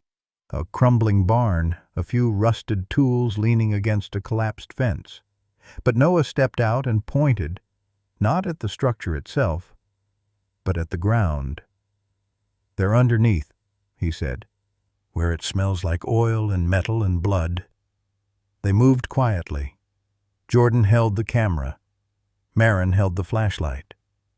Noah walked ahead, bare fingers tracing tree trunks and old beams like he was retracing steps he'd never physically taken. There, he said again, gesturing toward the side of the barn. A thick patch of brush, almost too uniform to be natural, covered what turned out to be a large square grate bolted shut. Beneath it, the faint scent of ammonia mixed with something worse. Rot. Jordan lifted the camera, took several photos. Industrial ventilation, he muttered. Why would a barn need this? Noah didn't answer. From below, a faint noise carried through the metal, a bark, two, then silence. But they had all heard it. Inside the barn, the air shifted. It wasn't just dust or mildew, it was tension, like the wood itself was holding its breath. Marin swept her light across the floor. Jordan followed with the camera. Noah walked slowly, each footfall deliberate. He paused at what looked like a feed chute built into the floorboards. They used to drop meat here, he said, sometimes raw, sometimes not meat. Marin's hand flew to her mouth. Jordan knelt and photographed the latch, the chute, the faint smears of dried brown that hadn't quite faded. Then Noah turned. He walked to the far corner of the barn, where the wall looked newer than the rest, reinforced. A sheet of rusted steel covered a segment of the wooden wall, bolted into the studs with industrial screws. Noah stared at it. His breath came slower, measured. He reached out a hand. This is where they made Valor fight.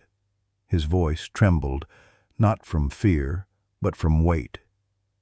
They hurt him here. Then they put him in the dark. He remembers the red door. Jordan stepped up, gently placing a hand on the metal. It was cold, too cold. Marin's flashlight flicked up and caught a symbol scorched into the steel. Not letters, just a mark, like a brand. "What is that?" Marin whispered. Noah answered quietly. "That's how they know which ones to keep." They circled the building. On the north side, hidden behind fallen beams, they found a secondary entrance, a heavy trapdoor flush with the ground, secured with electronic locks. There were no signs, no warnings, just bare concrete and coiled wire. "They're not hiding a kennel," Jordan said. "They're hiding a prison." He snapped more pictures. From beneath their feet, the barking came again, muffled, frantic, then suddenly cut short. Noah winced. One of them tried to speak. He's scared now. Marin grabbed his hand. "We're not leaving them, baby. I promise." They didn't speak on the way back to the car. The forest seemed to close behind them like a wound that didn't want to heal. When they reached the vehicle, Jordan looked at Sienna, who had been waiting nearby in her own car, listening on a shared walkie. He held up the camera. "We got everything. Vents, trapdoors, that brand mark, and sound." Sienna's voice crackled through. "Good. Upload it to the secure drive. I'll start the affidavit tonight, but I don't think a judge will move fast enough." "Then we don't wait," Marin said, jaw tight. Noah looked up at the sky. "They're scared, the ones down there. But they're listening." He knelt beside Valor, pressing his forehead gently to the dog's. "We're coming back." Valor didn't move, but his tail tapped once against the ground. The snap of a twig was the only warning. Jordan froze mid-step, camera still raised toward the hidden trapdoor. His breath caught. Marin, standing beside Noah, instinctively pulled her son closer. Then came the rustle, too heavy to be an animal, too measured to be wind. From the tree line, 3 men emerged in dark jackets and tactical boots, flashlights low, guns drawn low and ready. The one in front stepped into view, a tall, squared-shouldered man with silver hair and dead eyes. Lawrence. "Well," he said calmly, "I was wondering when someone would come snooping." He glanced at Jordan's camera and didn't smile. "Delete the photos, now." Noah gripped Valor's fur, which bristled beneath his fingers. The dog didn't bark, but his lip twitched slightly, teeth glinting in the moonlight. Jordan didn't move. Lawrence's hand dipped slightly toward his holster. "You're trespassing on private land. With a child," he added, gaze flicking to Noah. "That's child endangerment, if I'm not mistaken." "We know what this place is," Jordan said firmly. "We know what you're doing." Lawrence's eyes flicked just a twitch of amusement. "What you think you know, and what you can prove, are 2 very different things." A flashlight beam swept toward them from the side another man, circling. Marin stepped in front of Noah, heart hammering. "If you hurt him—" "No one wants anyone hurt," Lawrence interrupted coolly. "Just give me the footage, and the dog." His voice hardened. "Now!" Noah stepped forward before anyone could stop him. "You're scared of him," he said to Lawrence. "You should be." Lawrence's smirk faltered. "What did you say?" "I hear what he remembers," Noah whispered. "And he remembers you." Jordan's hand clenched the strap of the camera tighter. Valor didn't growl. He simply stepped in front of Noah, silent, gaze locked on Lawrence like a soldier waiting for a command that wouldn't come. "Last chance," Lawrence snapped. "Give me the dog. Back off." The voice cut through the night like a blade.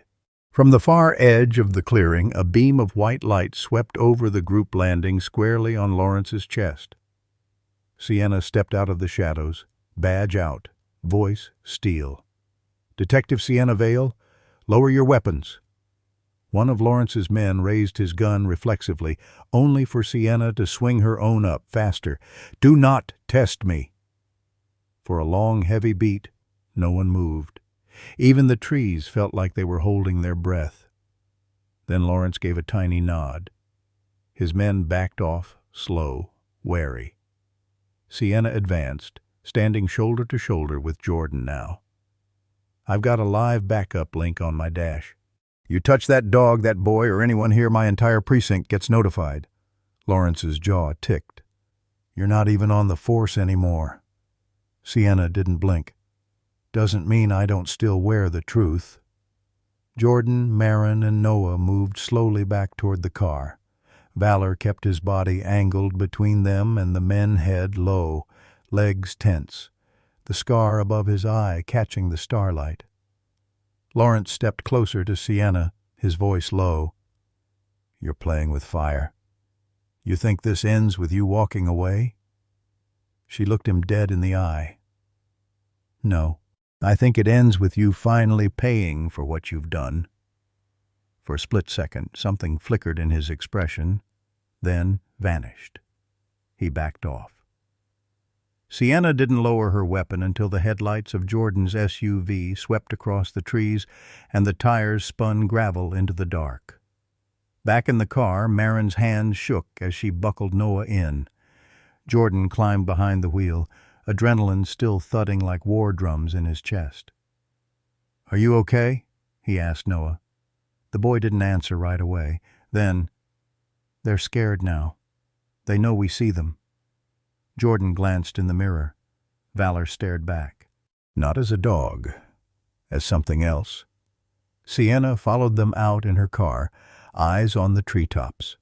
The radio buzzed softly, but she didn't speak. In her mind, she was already writing the report that would never be filed, already preparing for the raid no judge would approve in time. But the decision had already been made. They wouldn't wait. The tires hadn't cooled when Noah burst through the front door. He didn't stop to remove his coat, didn't wait to be spoken to. "They're moving them tonight," he said, voice breathless and strange. "All of them." Marin dropped her keys. Jordan turned from the kitchen, still shaken from the encounter at the compound. "Noah, slow down, buddy." But the boy's eyes were wild with something deeper than panic certainty. "He heard it. Valor did. They're going to kill the bad ones and move the strong ones tonight. Not tomorrow. Tonight." Sienna stepped in last, hair wind-swept, jaw tight.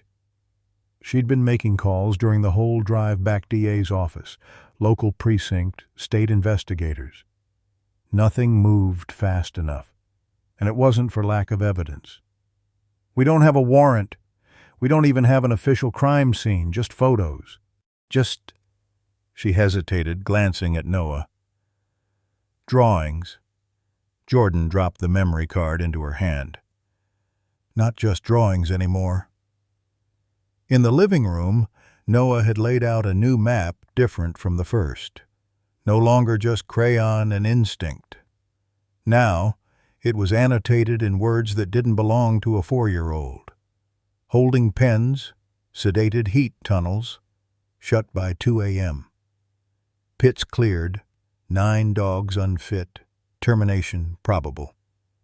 Jordan stared at it in disbelief. "How the hell did he—" "I didn't guess," Noah said, not looking up. "He showed me." Sienna crouched beside him. "He who?" "The one with the coat. The smell of bleach. They call him the architect. He said they're not pets. They're product." Valor lay beside the couch, still healing, but his breathing had changed. Slower, shallower, like he was bracing for something. Marin swallowed hard. "What if we just go public? Post the photos, name Monarch, force a response." Sienna shook her head. "They'll bury it under misunderstood rehabilitation practices. The second the press hits, they'll vanish, dogs and all." "Then we stop waiting," Noah said quietly. Everyone turned. "You said they didn't let you finish your case," he told Sienna. "Now you can." "What do you mean, finish it?" Noah met her eyes far too old for his age. "They made you stop because you got close. But we're closer now, and you know how to fight without a badge." A silence fell over the room, the kind that signals the arrival of something final. Sienna stood. She looked at the boy, then Valor, then the map. Then she nodded. "I'll file for an emergency injunction. Animal Welfare Code, Section 1479. They'll ignore it, but it'll buy us a few hours." "Hours for what?" Marin asked. Sienna's jaw clenched. "To finish what they tried to erase." Jordan moved to the dining table, unzipped the field bag, and began charging his drone gear. "I still have infrared. If they're hiding heat signatures underground, I can map it from above." Marin, now fully resolved, grabbed the first aid kit. "And if we get them out, someone's going to have to stop the bleeding." Noah didn't smile, but his voice softened. "They always said people wouldn't care, that no one would come, that no one could hear." He looked at them all, his parents, Sienna, even Valor. "But we're here now." By 10:47 p.m., the plan was set. By 11:00, Sienna was already in her car, sending legal notices that would hit every inbox in city jurisdiction marked "Urgent, Welfare Breach, High-Risk Evidence Being Destroyed." By 11:17, Jordan's drone was in the sky. By 11:25, the first reply came in, "No action until review Monday." By 11:31, Noah stood on the porch again, looking toward the woods. "They're waiting." Behind him, Valor rose. Not quickly, not painlessly, but with purpose. Noah didn't speak out loud. He didn't need to.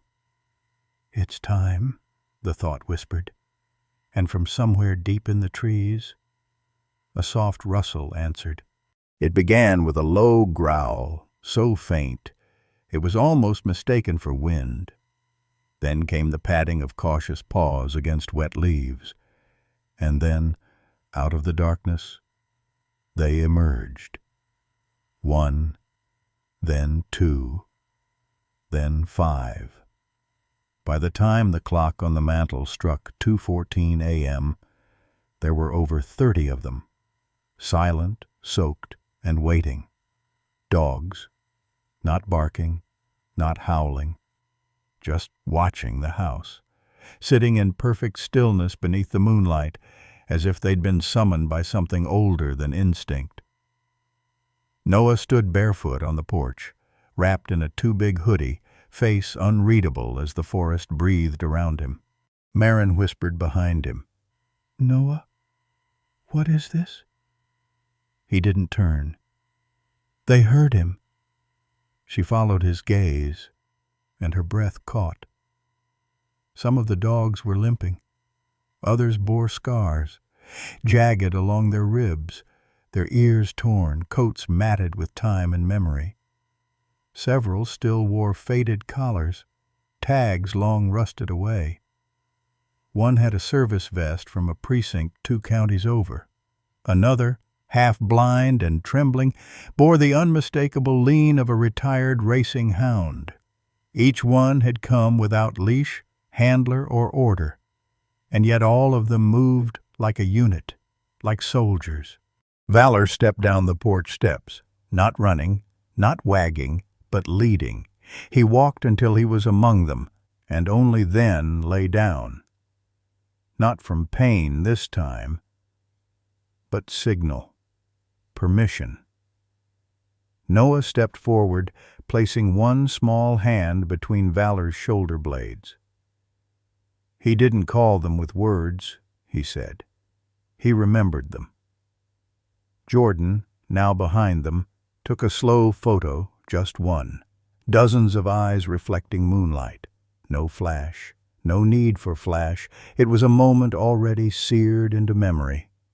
Sienna arrived 20 minutes later, headlights cutting through the tree fog. When she opened her car door and saw the gathering, she didn't speak. She just removed her badge and placed it on the dashboard. Tonight wasn't about protocol. Inside, Elira set down a bowl of antibiotics and quietly walked out, eyes welling. "This is something more than animal rescue," she said. Jordan nodded. "It's a reckoning." By 3 o'clock a.m., the porch lights were off. Only candles burned now, and under their soft flicker, Noah knelt among the dogs. He whispered without sound, listened without fear. A black retriever with a missing paw laid its head in his lap. A brindle mutt ribs like piano keys nudged Valor's face and whimpered once. Valor didn't move, but his eyes opened and held the look. Not of command, not even of pride, of memory. "Why are they here?" Marin finally asked, voice trembling. Noah answered simply, "Because someone has to remember what they survived." He looked out across the gathering, "And someone has to promise it won't happen again." In the distance, a coyote howled once and fell silent, not from fear, but recognition. The forest was no longer only forest tonight. It was tribunal, a gathering of the voiceless. And at the center stood a boy who could hear them all. The fog clung to the treetops like breath on glass. Branches dripped with last night's rain. Every leaf shimmered with quiet tension, as if the forest itself knew what was coming. Noah stood at the tree line, flashlight off, hood pulled low. Beside him, Valor sat still injured, still limping but alert. Alive in a way he hadn't been in years. Behind them, dozens of dogs lined the road like shadows. Some limped. Some growled low in their throats. Some had cloudy eyes that still burned with purpose. And yet, none of them made a sound. They waited for the boy. Jordan adjusted the strap on his camera drone backpack. "Noah," he whispered, crouching beside his son. "You sure about this?" Noah nodded once, calm as stone. "We're not breaking in," he said, voice quiet but clear. "We're answering a promise." He looked at Valor. He told them, "If I make it out, I'll come back for you." Sienna double-checked the magazine in her service weapon. She wasn't supposed to have it, technically. She wasn't even supposed to be here. But some things mattered more than procedure. "We stay low, quiet, and don't engage unless we're seen. We get proof, we find the dogs, we get out. Everyone understand?" Marin nodded, holding a thermal blanket in her arms. "They're not just evidence. Some of them might not survive another night." "Then we don't leave anyone behind," Jordan added, lifting his drone controls. Noah turned toward the trees and took the first step in. The others followed. So did the dogs. They moved not in a charge, but a procession, as if following something ancient, holy, unfinished. The forest swallowed them slowly. Branches reached like skeletal arms, but none touched the boy. The mud sucked at their boots. Pine needles clung to coats and fur. And yet no one faltered. Half a mile in, Noah stopped. "This is where they turn back," he said, pointing at a grove of dying trees. "They're afraid of the machines under the dirt, the ones that shock the ground." The dogs behind him began to grow restless. Then Valor stepped forward, limp steady, shoulders squared, and passed through the grove. The others followed, one by one, silent, determined. Sienna looked around. "This isn't a mission. This is a march." Jordan replied, "No, this is justice catching up." By the time they reached the outer fencing, dawn had begun to bruise the sky. The world felt suspended, quiet, and taut, like a string before the snap. There, ahead, was the barn, rural, deceptive, and to its side partially hidden behind a collapsed lean-to and a rusting tiller, the red door. Noah stared at it, his hands curled into fists inside his sleeves. "That's where they hurt them." Sienna moved beside him, radio silenced. "Then That's where we end this. Behind them, the dogs lined the tree line. Noah turned around slowly, surveying the army he hadn't asked for, but who had come anyway. "You don't have to fight," he whispered. "You already survived." But Valor stepped forward, and so did the rest, not because they were told, because they remembered. And so the boy raised one hand, small, pale, shaking slightly, and pointed toward the red door. "Let's bring them home." The red door looked older up close, peeling paint, rust along the hinges, deep gouges near the bottom scratches that hadn't come from keys or tools, but claws, desperate ones. Noah placed a hand against it. It felt warm, alive somehow, like it remembered everything done behind it. "They're close," he whispered. A twig snapped in the woods behind them. "Here we go," Sienna said under her breath, then spoke into her hidden mic. "Initiate the distraction." From the tree line, a sharp bark broke the stillness. Then another and another. Dozens of dogs, once silent now, moved like ripples through the forest, barking, howling, scattering in strategic arcs. Jordan had programmed thermal drones to follow them, mimicking human shapes. At the compound, 2 guards stepped out of the barn, flashlights sweeping wildly. "You hear that? Animals again." "No, look at the pattern." "That's not random." But it was too late. The guards ran toward the woods, guns raised, radios crackling. Sienna checked her watch. 2 minutes. "Move." She pushed the red door open with a creak like the groan of memory. Inside, darkness, stale air, the faint metallic scent of blood and bleach. Jordan led with his camera light. Marin followed, cradling supplies. Noah walked in the middle, silent but unafraid. Valor limped beside him, one ear half lowered, eyes locked forward. The stairs descended deeper than anyone expected. Concrete walls, steel handrails, mold lining every corner. Each step down was a heartbeat, each breath tighter.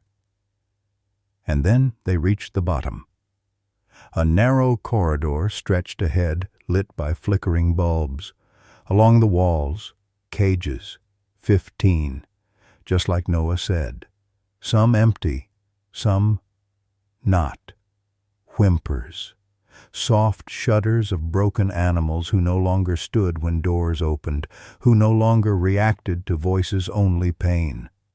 One dog had curled into the corner of his cage, eyes glazed and legs trembling. Another bore stitched scars along its rib cage that looked freshly opened. And at the far end, something worse. A surgical table, tools, muzzles stained with old blood. A bin marked Unidentified Sample, A21. Marin covered her mouth. "Dear God." Jordan kept filming, hands shaking. Sienna reached for her phone. "We get pictures. We get IDs. We get out." But Noah didn't move. He walked forward, as if drawn. Each cage he passed, a dog lifted its head. Just barely. No barking, no panic. Recognition. Then he stopped at the 6th cage. Inside, a shepherd. White-faced, trembling. Its body barely moved, but its eyes found Noah's. And for the first time in days, it tried to sit up. Noah knelt beside the bars. "I know," he whispered. "We came back." Behind them, Valor barked once. Not loud, but commanding, and the dogs still standing in cages began to shift, not toward the doors, toward him. They remembered the one who had survived, the one who had kept his promise. Jordan's voice cracked. How did he know it was real?" All of this?" Sienna didn't answer. She just placed a call. "Send the team. We've found it.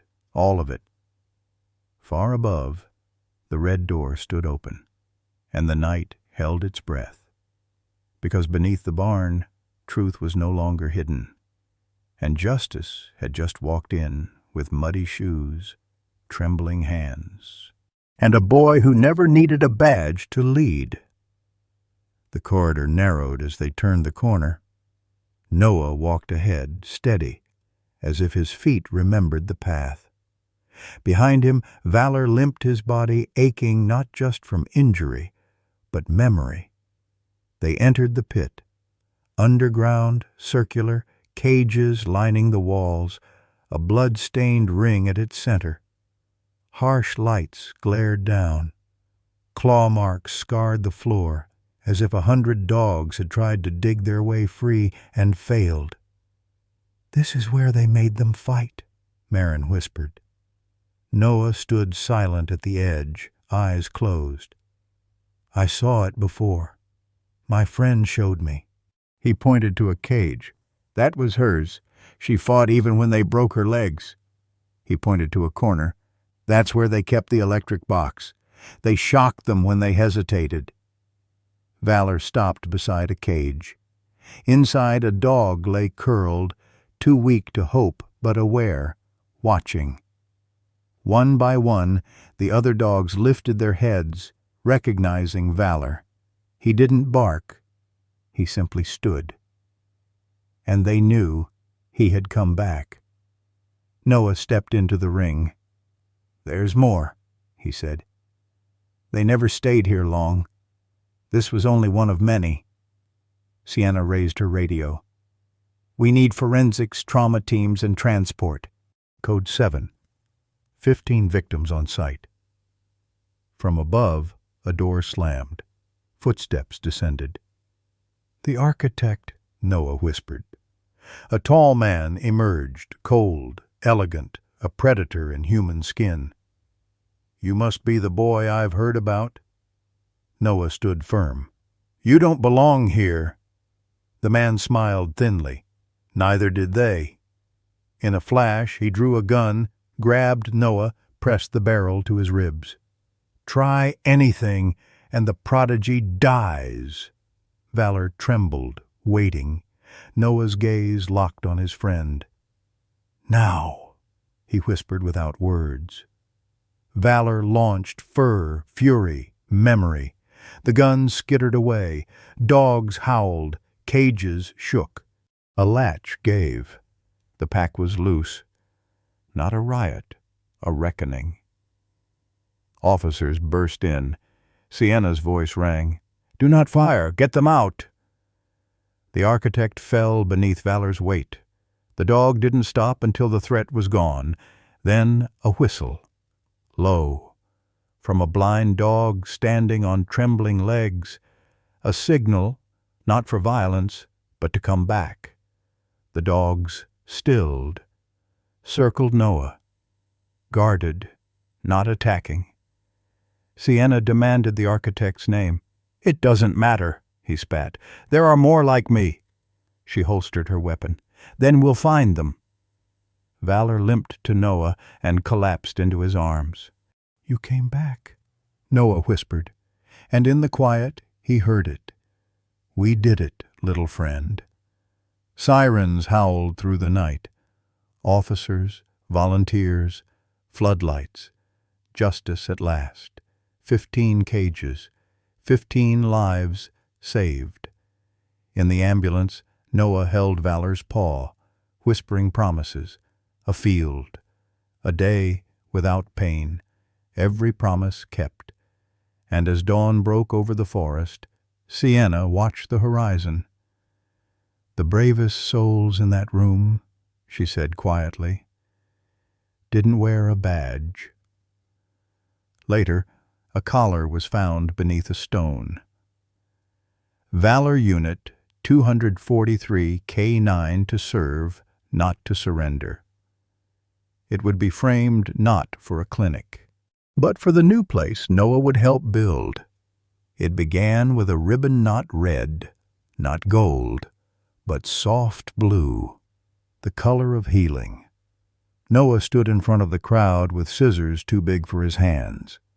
His curls were still messy, his sneakers muddy from morning play, but his posture was steady. At his side sat Valor, still thin, still stitched in places, but upright, watching, guarding. The sign above them read, "The Valor Recovery Center, a sanctuary for the forgotten, a second chance for those who never gave up." There were no politicians in attendance, no mayors, no medals, just people, volunteers, survivors four-legged and two. And for Noah, that was enough. When the ribbon fluttered to the ground, people clapped, quietly, respectfully, as if even the breeze knew not to be too loud. Inside, the space was nothing like the cages that came before it. The room smelled of cedar and lavender, not bleach and blood. Skylights let the morning pour in. Each dog had its own nameplate, its own cot, its own corner, far from the walls. No locks on the gates, no muzzles, only warmth. "Noah helped design this part," Elira said, giving a small tour to a reporter. "He said the dogs shouldn't wake up in darkness anymore." She paused beside one of the recovery rooms where an old pit bull snored softly. "So we gave them sunlight instead." In the farthest wing, a mural stretched across the wall. Painted by children from the town, it showed a forest lit by stars. Dogs stood on ridges and trails, all different shapes. Some had bandages, some didn't. But in the center was a large German shepherd, standing beside a boy, both of them looking up at the night sky. Beneath the painting, someone had written in permanent marker, "Not broken, just becoming." Valor limped along the hallway, his steps still uneven but no longer desperate. When he passed the other dogs, they didn't cower anymore. Some nodded, some sniffed. One, a small spaniel with a missing eye, wagged her tail. Noah walked beside him, fingers brushing fur. "He doesn't talk as much anymore," the boy told Elira. "Not in my head, but I still feel him." Elira smiled, kneeling beside them both. "Maybe he knows he doesn't have to say anything. You already listen." In the outdoor yard, grass replaced gravel.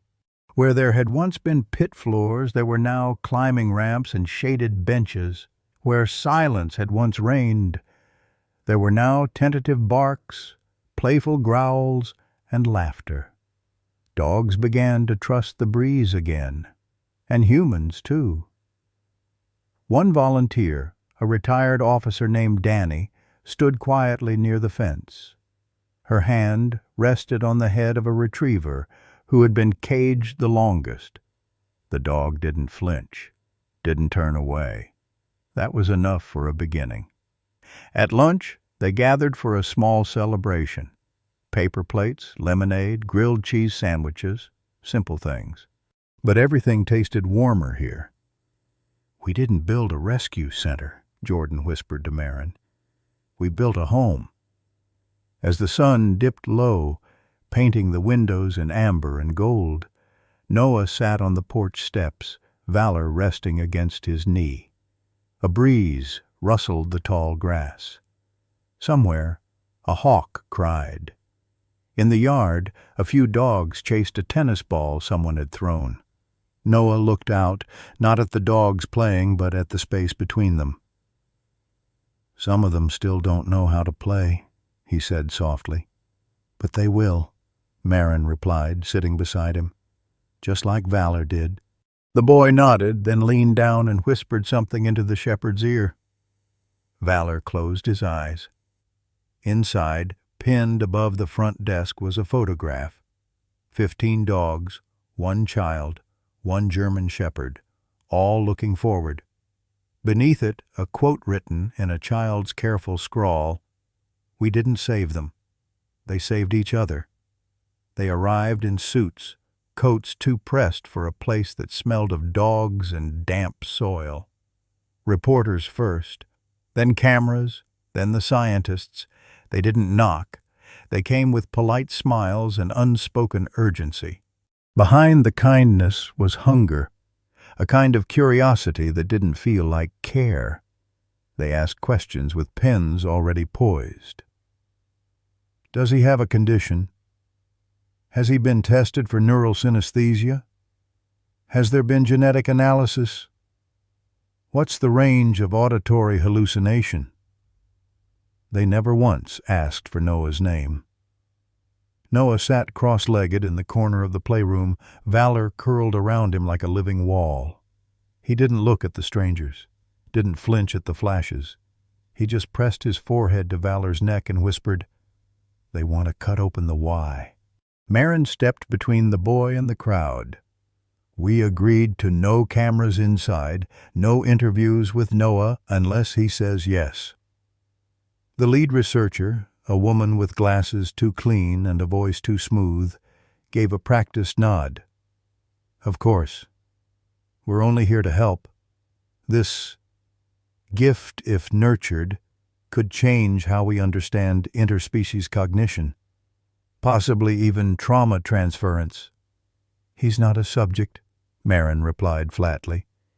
"He's a child." Later, in the side garden where mint grew wild near the fence, Elira sat beside Noah, a lemonade in her hand, her boots caked with the day. "You okay, little meteor?" Noah shrugged. He picked a mint leaf and held it up to Valor's nose. The dog sniffed, then huffed gently, almost amused. "They think it's magic," Noah said. "Isn't it?" Elira smiled.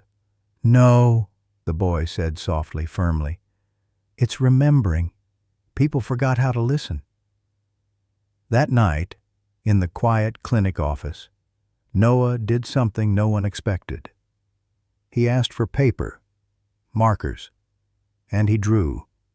Not cages or doors this time, but hearts.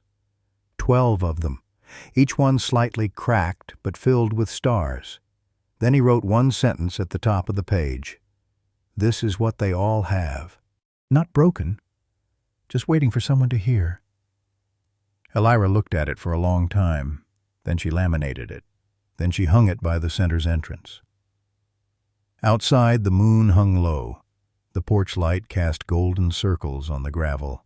Jordan sat beside Noah on the steps, sipping tea. "You know," he said gently, "they keep calling it a gift because they're scared it's something else, something they can't explain." Noah leaned his head on his father's shoulder. "Maybe it doesn't need explaining." "Maybe not," Jordan said. There was a pause, then the faintest tail thump. Valor, half asleep, opened one eye. The boy didn't look, he just smiled. "He agrees." A week later, the last of the scientists left. No samples, no scans, just questions and silence. The press moved on too. Another war, another storm, another scandal. Noah didn't notice, because in the yard, one of the new rescues, an old coonhound with ribs like shadows, had wagged his tail for the first time. Noah had felt it, not seen it, felt it, like a heartbeat tapping on a door no one else knew was there. He walked toward the hound and sat cross-legged again, just like the first time. The dog limped forward, lay down, rested his chin on Noah's knee. And for a long moment, they said nothing at all. The wind carried laughter across the field. It was the kind of early spring day that felt like a truce, where the cold had finally surrendered, and the light stayed just long enough to kiss every blade of grass golden. Banners flapped gently from wooden stakes. A folding table sagged under the weight of potluck casseroles. Children ran between tents, their faces painted with paw prints and floppy dog ears. And under a hand-painted sign that read, "Valor Recovery Center, 1 year strong," they gathered. All of them 15. That was the number. 15 dogs who had once known only metal bars, blood-soaked concrete, and the echo of commands not meant to be kind. Now they stood or limped or leaned beside the people who refused to give up on them. There was Jasper, the brown mix with only one eye, now the favorite nap buddy of a retired schoolteacher. There was Belle, once too skittish to be touched, now gently licking frosting from the fingers of a giggling toddler. Even Ghost, the massive Malamute who had nearly lost his voice to trauma, now howled softly in tune with the acoustic guitar playing in the corner. They were not perfect. They were not fixed. But they were home. Noah arrived last. He didn't mean to be late. He had just stopped, about 100 feet away, watching. Valor stood beside him, tail gently swaying. "They're not waiting," Noah said. "They're living." Jordan, crouched nearby with a camera, smiled at his son's words. And yet, still, every single one of them just looked up. It was true. One by one, the dogs, every single one of them, turned toward the boy in the field. And one by one, their tails wagged. Noah walked slowly down the center of the field, not like a guest, like gravity. He didn't speak. He didn't need to. They came to him softly, reverently, nudging his hand, resting their chins on his shoulder. Some just sat close enough that their fur brushed against his jeans.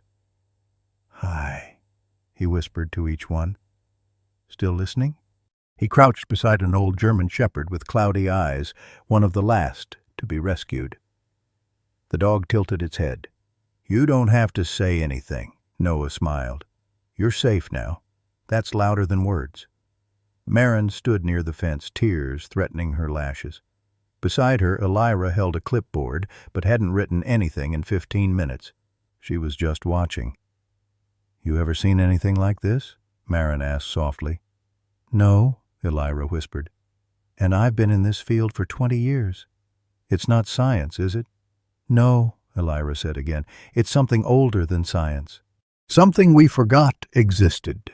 The celebration continued into the late afternoon. There were photos taken, some posed, some candid. Valor wore a makeshift medal around his neck that read, "First to Trust Again." Noah had drawn it with glitter glue and cardboard. The edges were uneven. The meaning wasn't. Later, as the sun dipped behind the trees, they lit lanterns, one for each dog. Each flame floated upward, gentle and slow, like a sigh finally released. As they rose, Noah whispered, not to anyone in particular, "Not just for the ones here." He closed his eyes. "For the ones still waiting."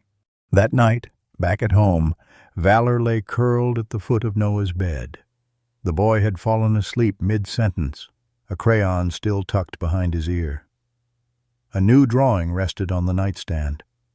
It showed a hill, and on it, 15 stars. But above it, floating, separate, was one more, unlabeled, waiting.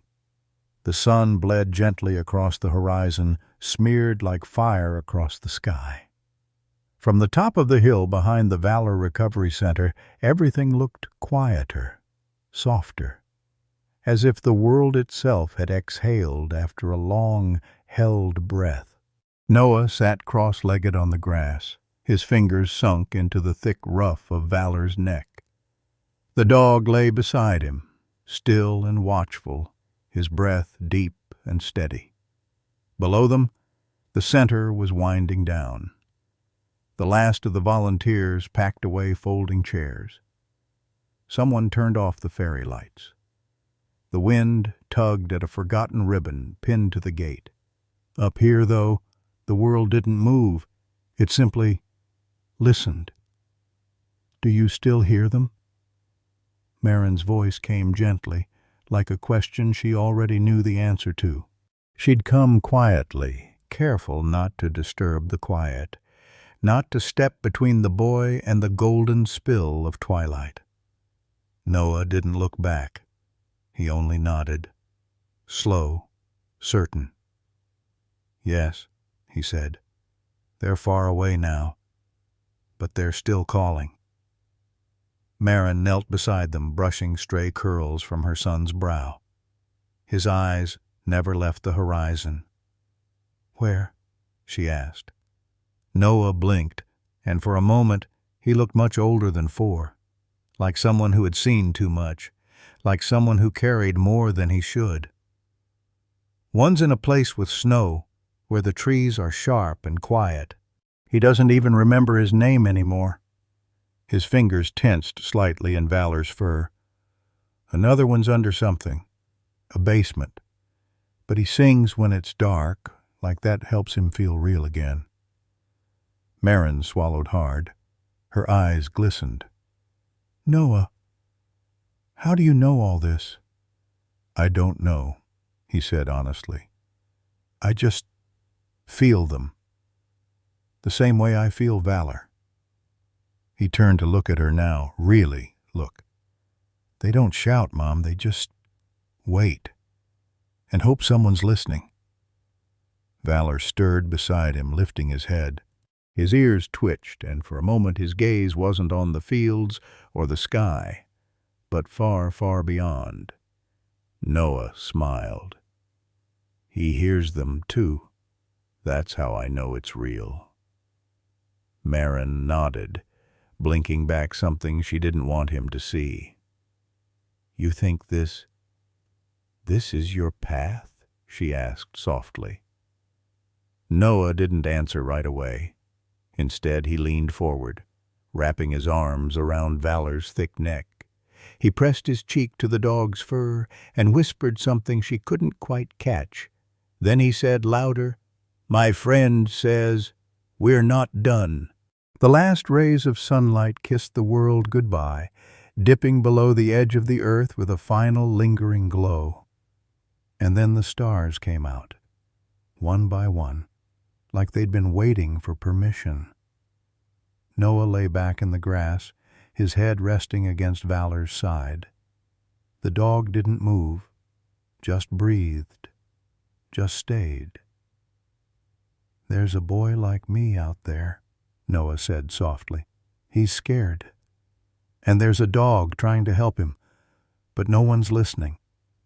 Marin sat down beside them, pulled her knees close. "Will we ever find them all?" Noah closed his eyes.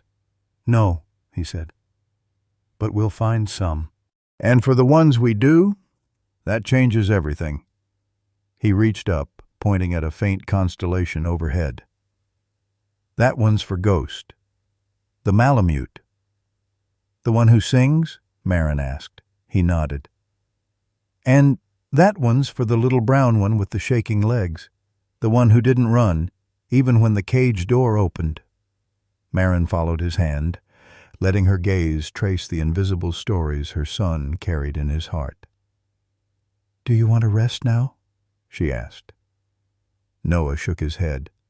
"Resting's for after," he said. "Right now, they still need us."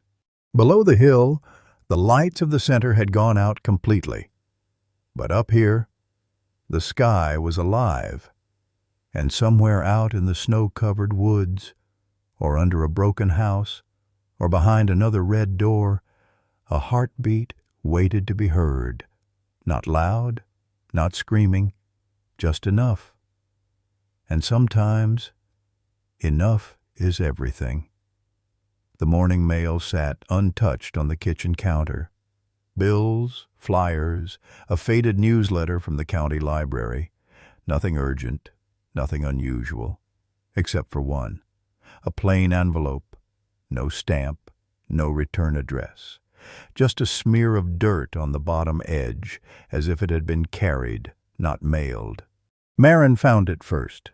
She turned it over in her hands, frowning.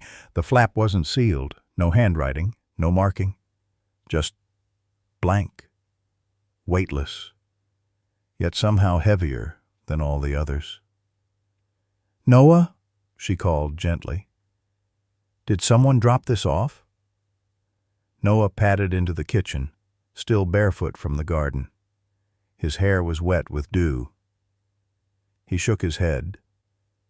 "Didn't see anyone," he said softly. Marin hesitated, then opened the envelope. What fell out wasn't a letter. It was a photograph of a dog, scarred, thin, one ear torn halfway down, its fur patchy, mottled with burns or mange, or both. It sat behind rusted metal bars, its eyes barely open, too tired to beg, too wise to hope. Noah stepped closer. He didn't speak. Didn't have to. There was something in the photo that made his breath catch. Not just the pain in the dog's face, but the space around it. A certain kind of shadow, a red-tinted glow that bled just faintly across the edge of the paper. "The light," Noah whispered. "It's the same color as the red door." He took the photo gently from his mother's hand. Taped to the back was a single folded scrap of paper, torn from something else, lined, yellowed. Scrawled in black ink, rushed, messy, almost desperate, were just 3 words. "Come find me." Marin's hand flew to her mouth. Who would send this?" she asked. Noah didn't answer. His fingers trembled slightly as he turned the paper back over. He stared at the dog into those eyes that shouldn't have known him, but somehow did. "He's alone," Noah murmured. "But he wasn't supposed to be. There were others with him. They were taken somewhere else." He shut his eyes just for a second. He's still waiting.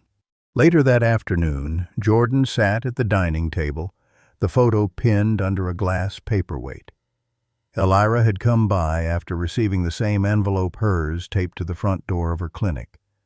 No cameras had picked up the delivery, no vehicles, no prints. "It's not just a message," Elira said. "It's a trigger.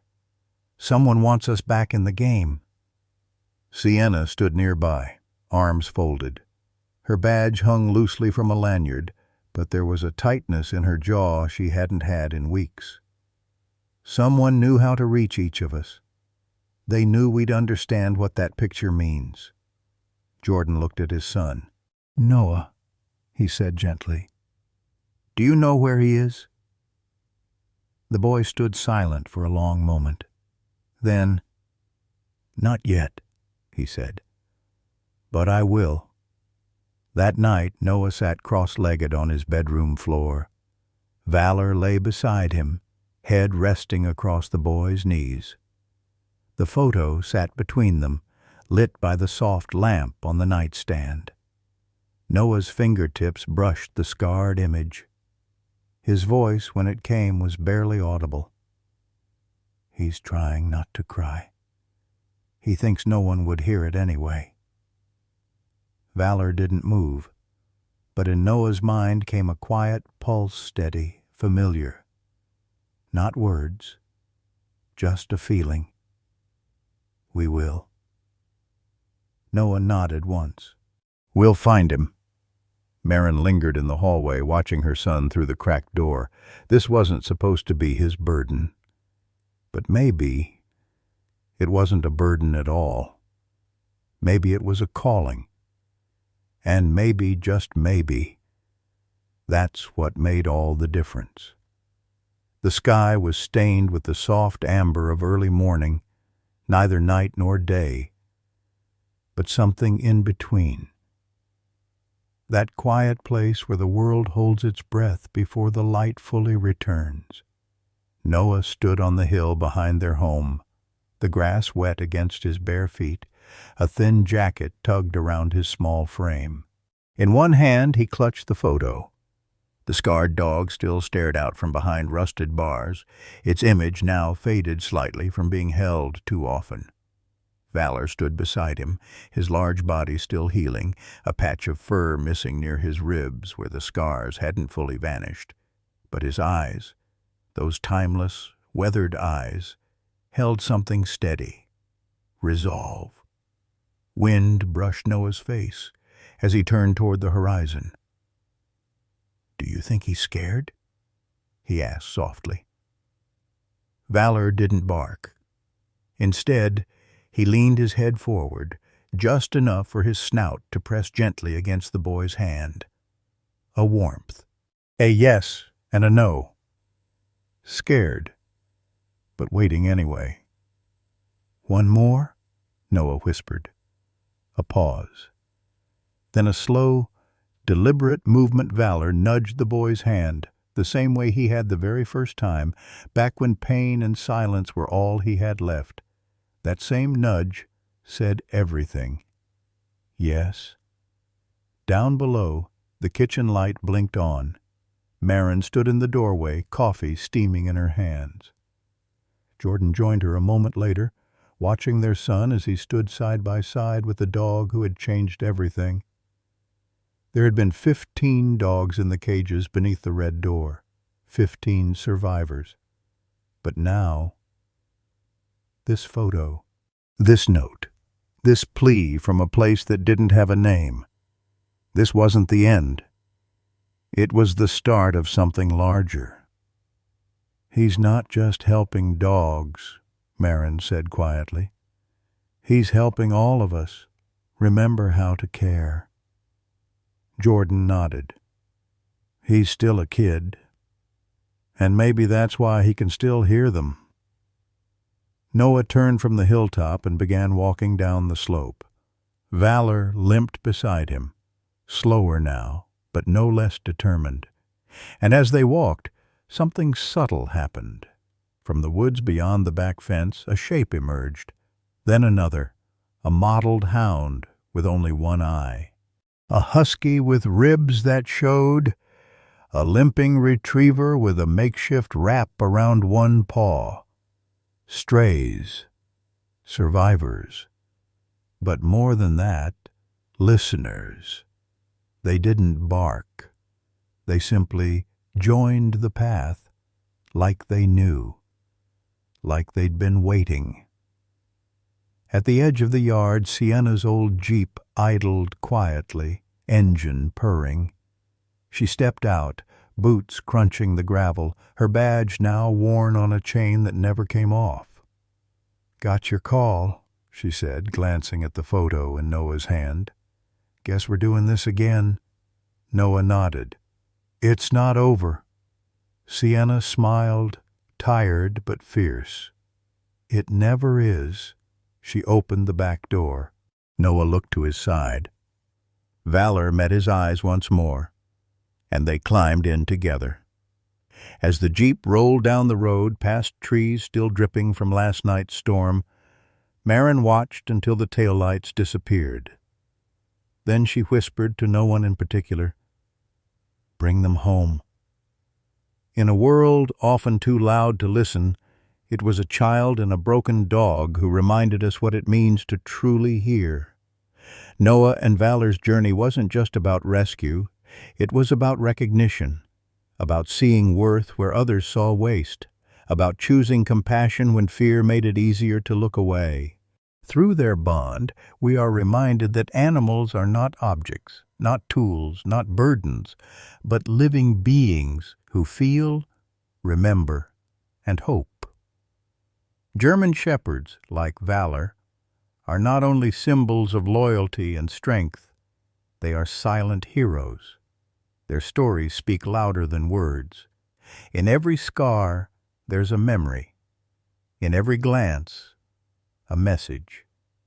And sometimes, in the quiet space between heartbeats, there's a whisper that says, "Don't forget us. Let this story stay with you." Not just as a tale of bravery, but as a call to action, to protect the voiceless, to love fiercely, and to listen, even when no one else does. Because sometimes the smallest heart can carry the loudest truth, and sometimes the broken ones are the ones who teach us how to heal.